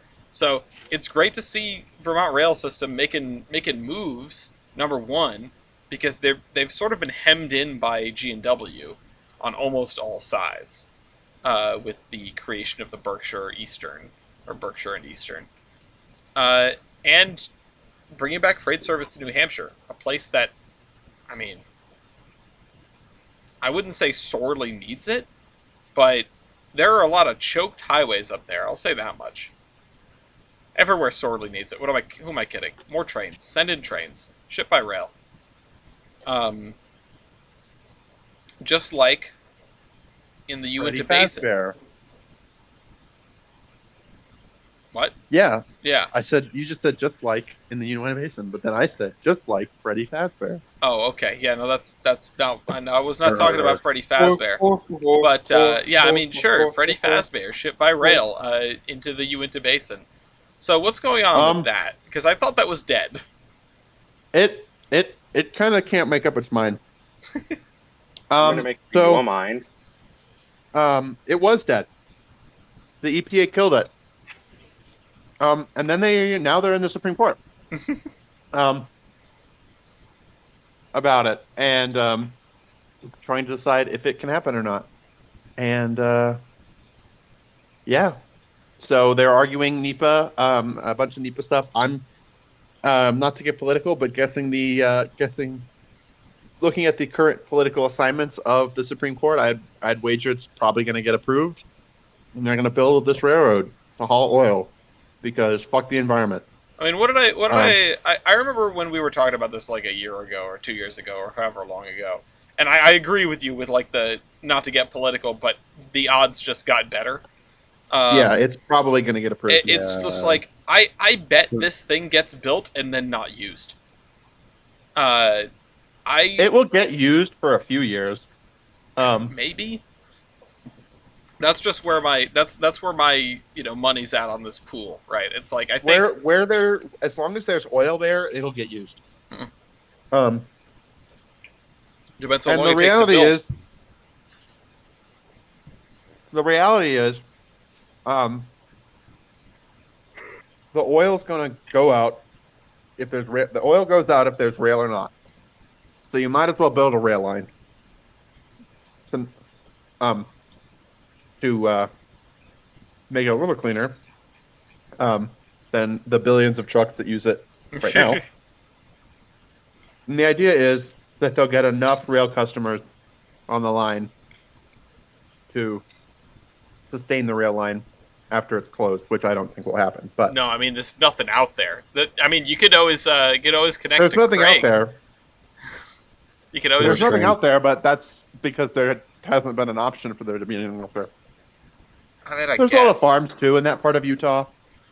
So you'd probably haul out. There's coal that can be transloaded, frac sand, that sort of thing. There'll be frac sand trains in, coal out, oil out. The thing is, all of this oil is going out either way. It is currently going out. It has the support of the local native tribe. You might as well. I mean, and it also does help. There are good arguments on either side. Most of the train traffic is not going to go near the Colorado River. Most of the train traffic will instead run through Salt Lake City, well away from the Colorado River. So we'll see what happens. There's good and bad on both sides. Yeah. So I wish there was a definitive good answer to this problem, but the problem is there's really not. No, I think it's not to say cut and dry, but we don't want to be fossil fuel dependent in general. Like, it's not a good thing. It's bad for the environment, no matter how you shake it. Building a long rail line into a relatively not undisturbed, but there's not a lot out there, sort of area, with the explicit purpose of sucking on the natural resources there, is not great because you're sucking on the natural resources there. On the flip side, you are building a rail line somewhere that hasn't had that since Oh, Ever. when did the Uinta It's never- Railroad close? Oh yeah, I guess it had the Uinta Railroad So like 1939. before the war, Yeah. So like before World War II. So a long time. So, yeah, it was 1939. I hit it right on the head. Which wonderful railroad. Everyone should know about the Uinta. But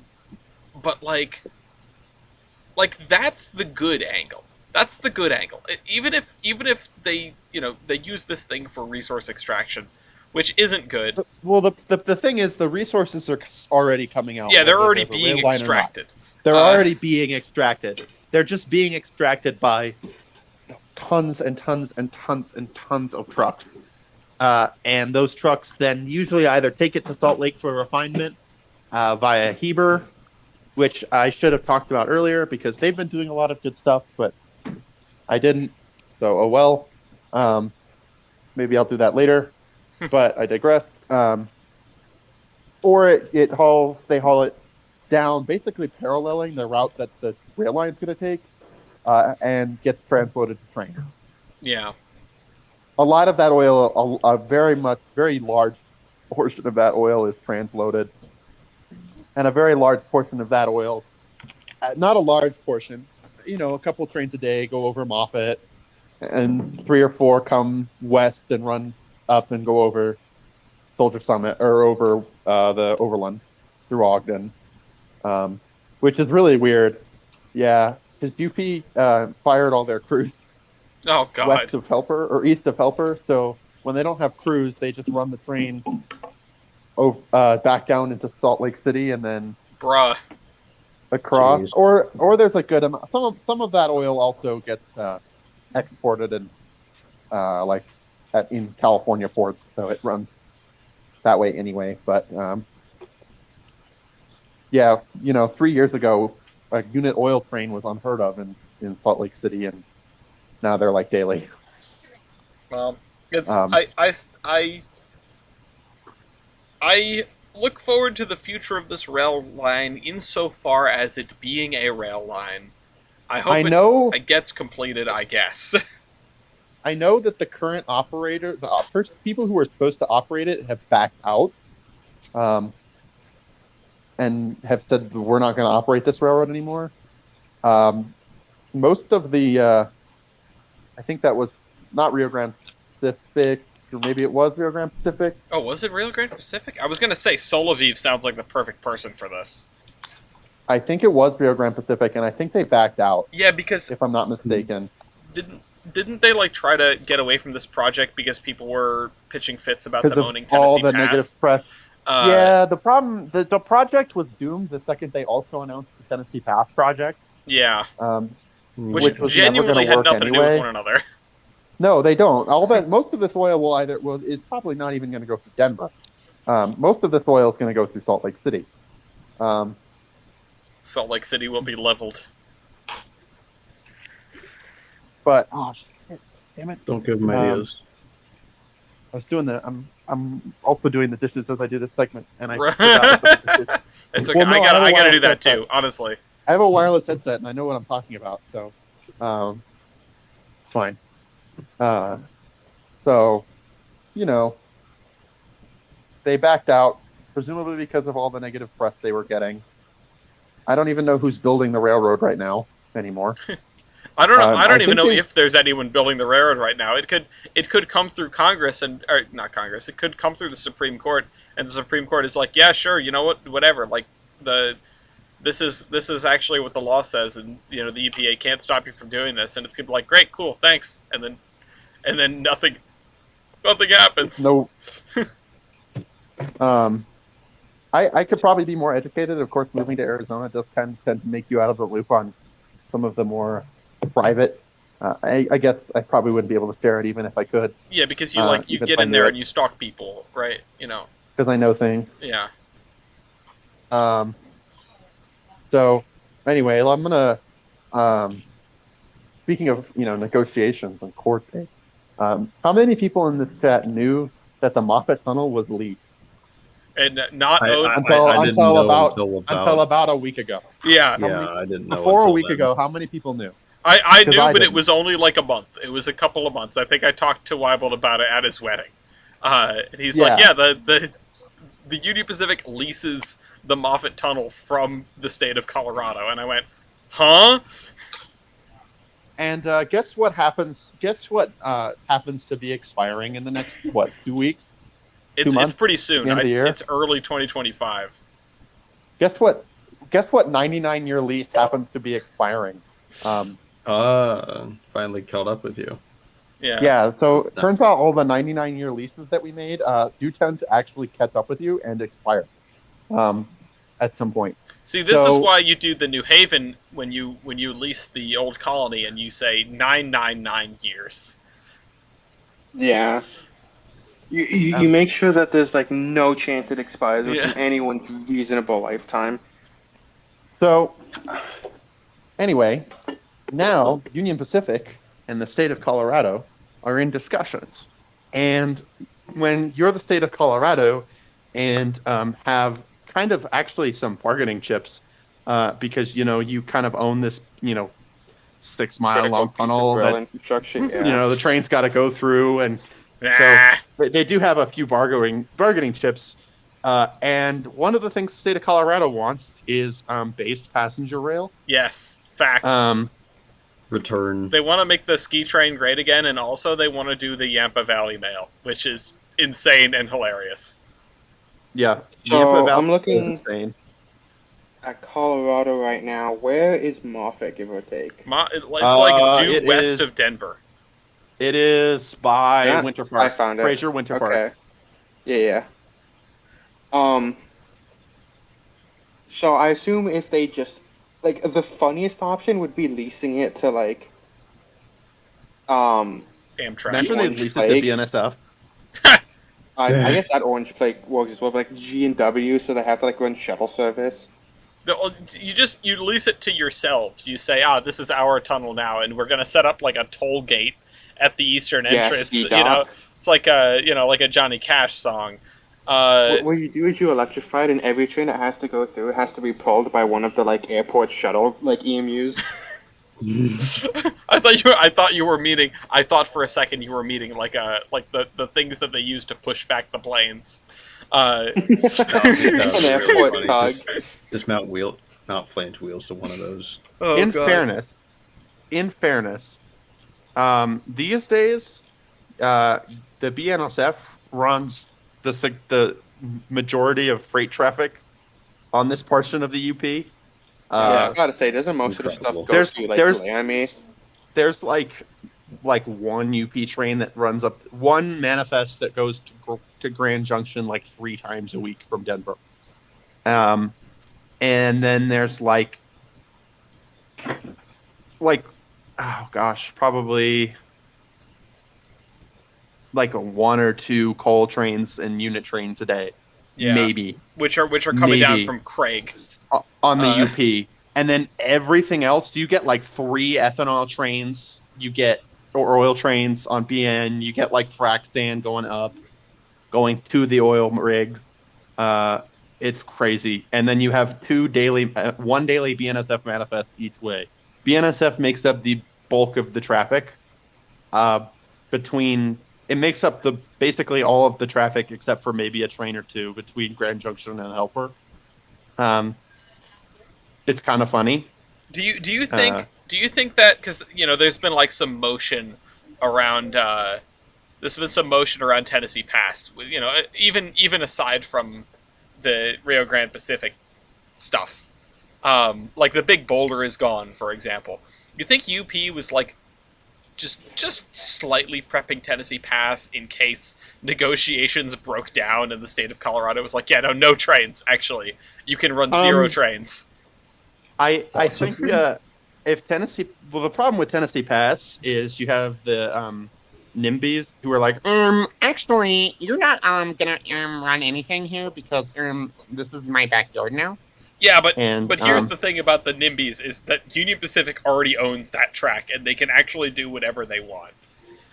They don't lease they don't lease Tennessee Pass from the state of Colorado. They owe no one anything. true.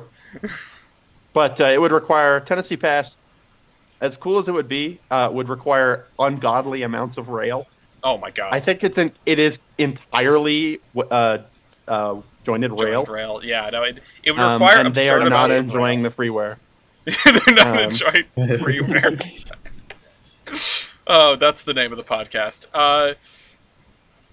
I was gonna say it would need ungodly amounts of rail. It would also need ungodly amounts of engines. and like signal, and you know, So it's Tennessee Pass goes from Cannon City to Gibson, right? oh Yeah. yeah. Also, there's this like happens to be this like convenient little short line railroad that's not exactly keen on not operating anymore. Oh yeah, Um, yeah, Talking yeah. rail. Canyon City to Oh yeah, yeah, the Royal Gypsum. Gorge. Yeah, no, they like would have to Texas Creek. drive through the Royal Gorge, which would also be effing awesome. I just have to say that. I would love the idea of being at Royal Gorge Park and looking down, and there's like a humongous unit train underneath, way underneath me, like 1,000 So feet Yeah. down. alternate Yeah, it'd be like the New solution. River Gorge. The Pueblo test track is right there. You can absolutely. So you know how in the latest Minecraft snapshots you can Oh adjust my minecart god! I speed. knew you were. Yeah. So yeah, you go around and around and around and around until you gain up enough speed and launch over the Rocky Mountains. Yeah, it's like a Hot Wheels set. Yeah. Yeah, exactly. Well, theoretically, all you'd have to do is launch over the gorge railway and then just and hope you land at the Launch over the jointed rail. Hey, actually, hold on. I have an alternate solution for the gorge. It's called war. I don't actually even know It- if Tennessee Pass in today's day and age could support a stack train. Everything, as far as I'm aware, because they did run it in the early '90s. Everything from Wolcott ish, wherever I think it's Wolcott where it branches off, or maybe just after Glenwood Springs. I think it's at Wolcott where Tennessee Pass branches off from the Moffett line. Isn't it in Dotsero? Oh, yeah, you're in actually Gypsum, what you're what actually branches off totally in right. It is Sarah, but actually totally .zero. Yeah. And I'm just an idiot. but then the line ends at Gypsum. It stops at But I think Gypsum then. .zero to like Gypsum is still active. Yeah. Yes. Yeah, Um, Gypsum has a I think it's processing all. of something that takes covered hoppers. It's I think American it might gypsum. go all the way to Eagle. That's still active. I think I don't know about Eagle. Eagle has track, but it doesn't exactly look like it's been touched in 30 years. Yeah. It's Well, either it's. Oh hey, there's US6. Oh, someone to come visit. yay. um, Either way. Just being real, like putting the former BS aside on my part. If the state of Colorado, for whatever reason, said like, nah, no trains, we're closing the Moffat Tunnel, except for the stuff that we want to run.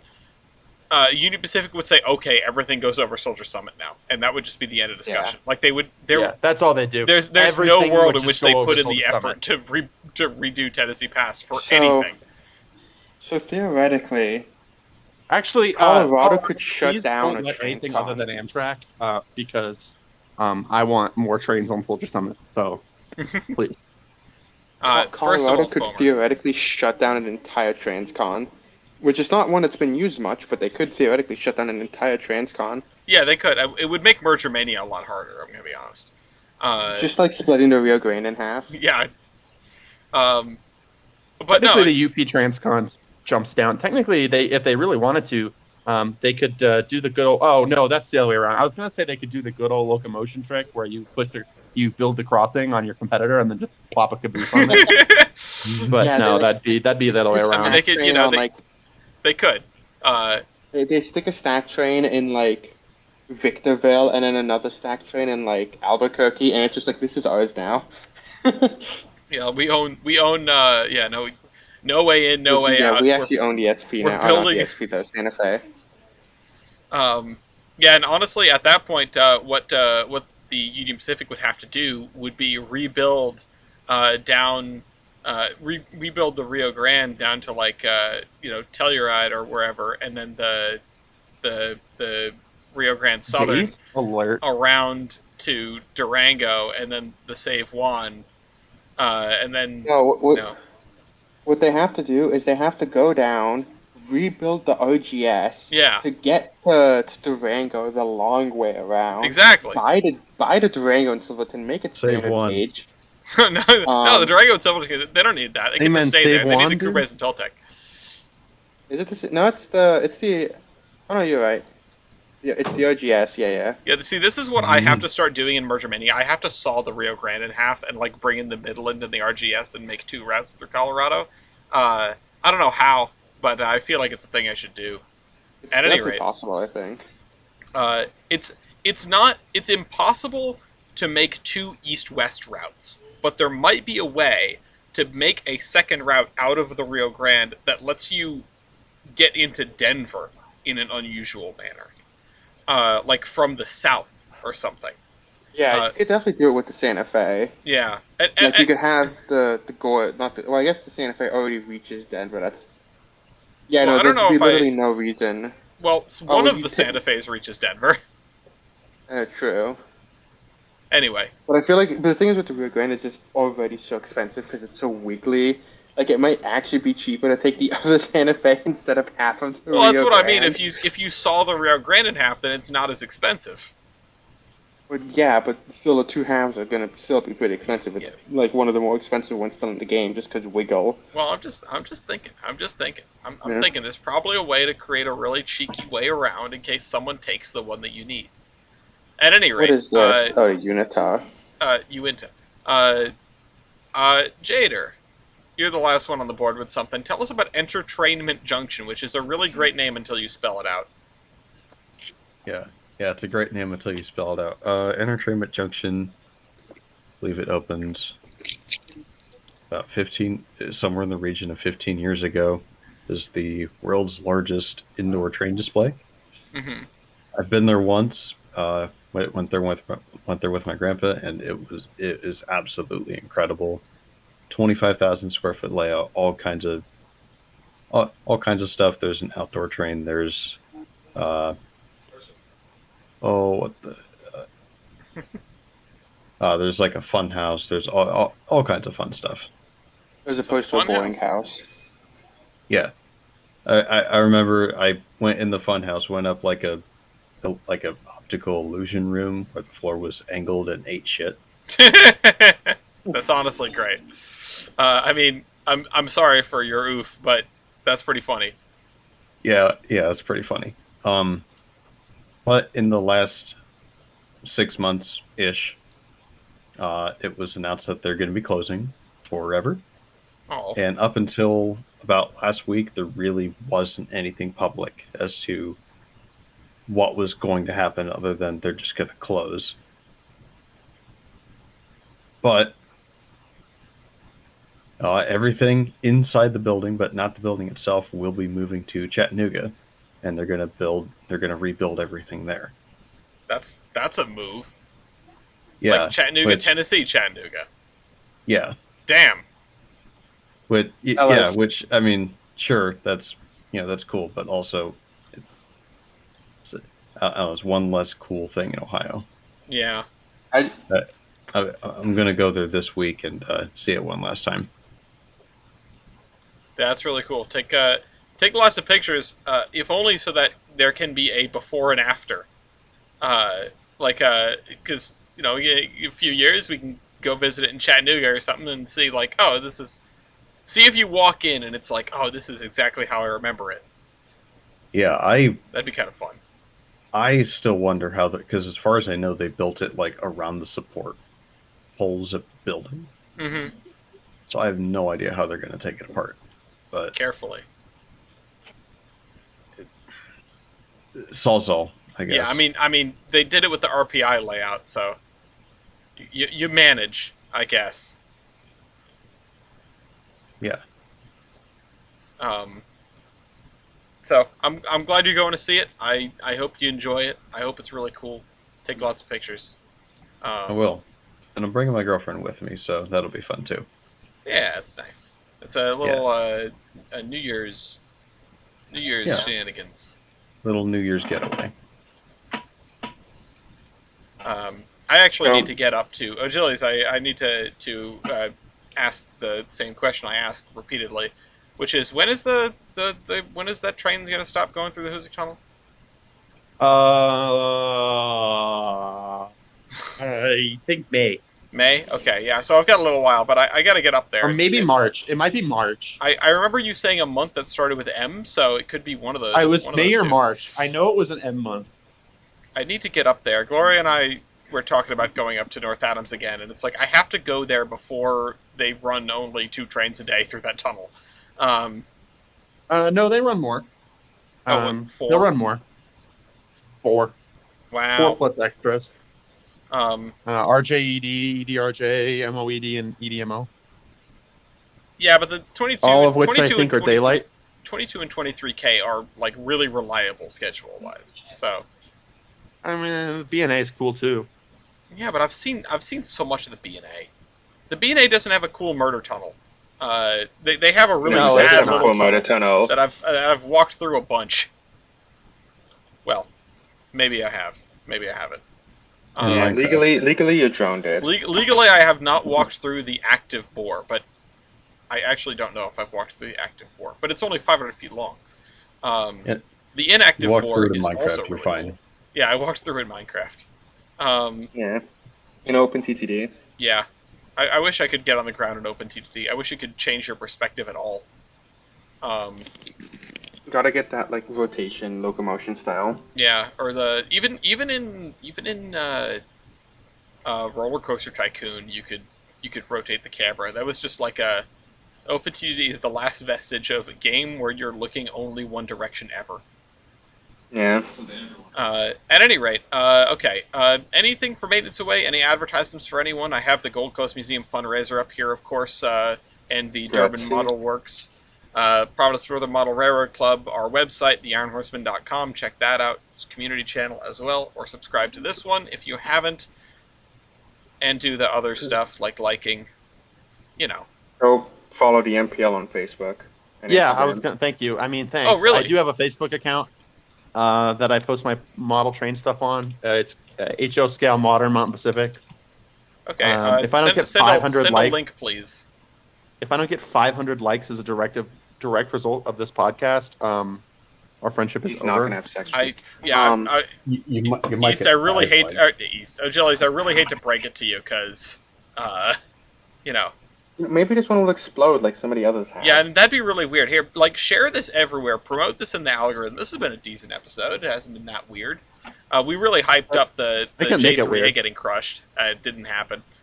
Should So to make make- some clickbaity thumbnail. Yeah. Oh my God. You'd never believe how I obsess over a building getting destroyed when 2 people died in a train crash. So Ellis, if you look in the Terminus podcast, I've got what may possibly be the worst transcon you could make out by splitting stuff out of other railroads, because all of these are branch lines / main lines that already have other attachments. They don't. If you were to take them out, they wouldn't like affect states or anything like that.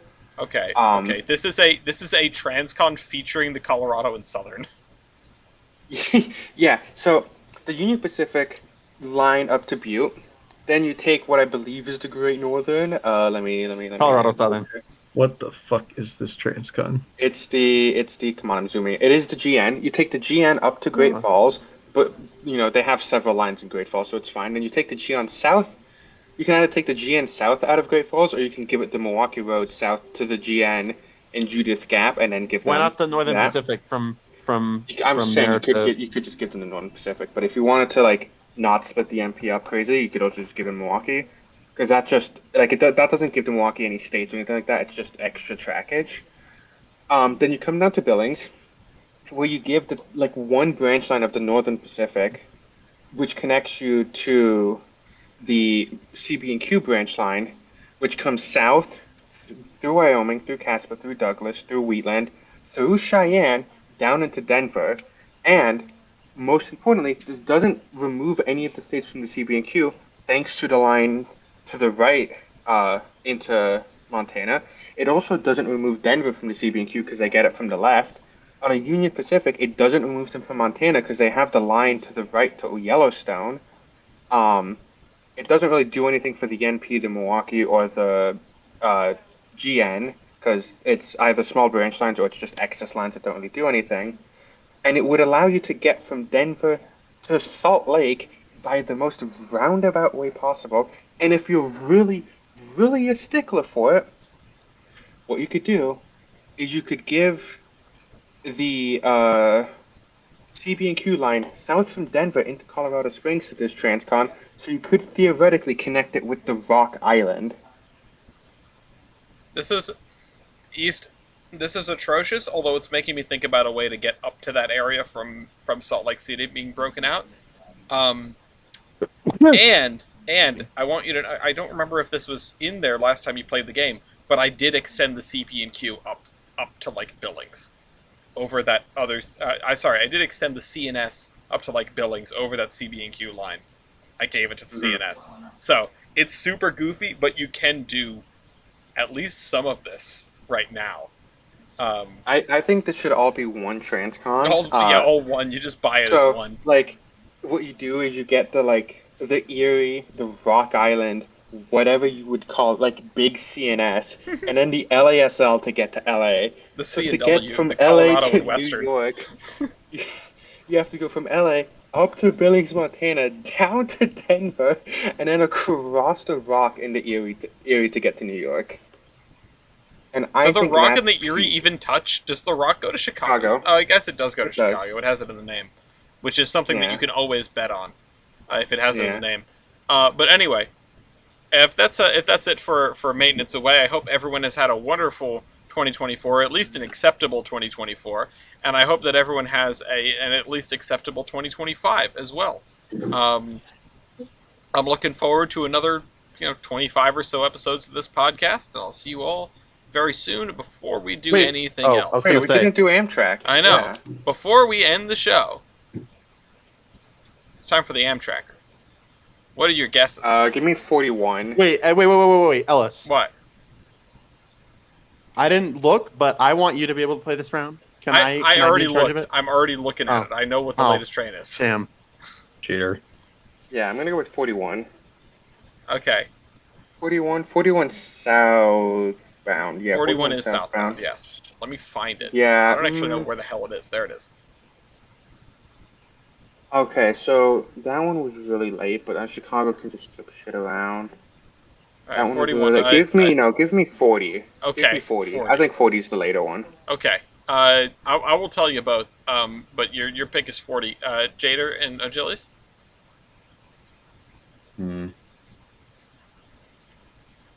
Today is a relatively good day for Amtrak. I want to say. I feel like it's kind of a weird one today. Like not a traditional kind of a funk. Like I don't know. I know. Eastbound I know. Sunset Limited. I know. Eastbound Or is it Sunset raining? Limited. Okay. Let me it check. raining today? No, there's no eastbound. There's a westbound. Yeah, let's do that. Okay. Julius is correct. I just opened the Amtrak tracker, and that is not what I was expecting. No. It's not. It's not. But I know. But- I know some of the Western services have been pretty good lately. So I'm not. I'm not inclined to say it's a Western service. I'm East- gonna go.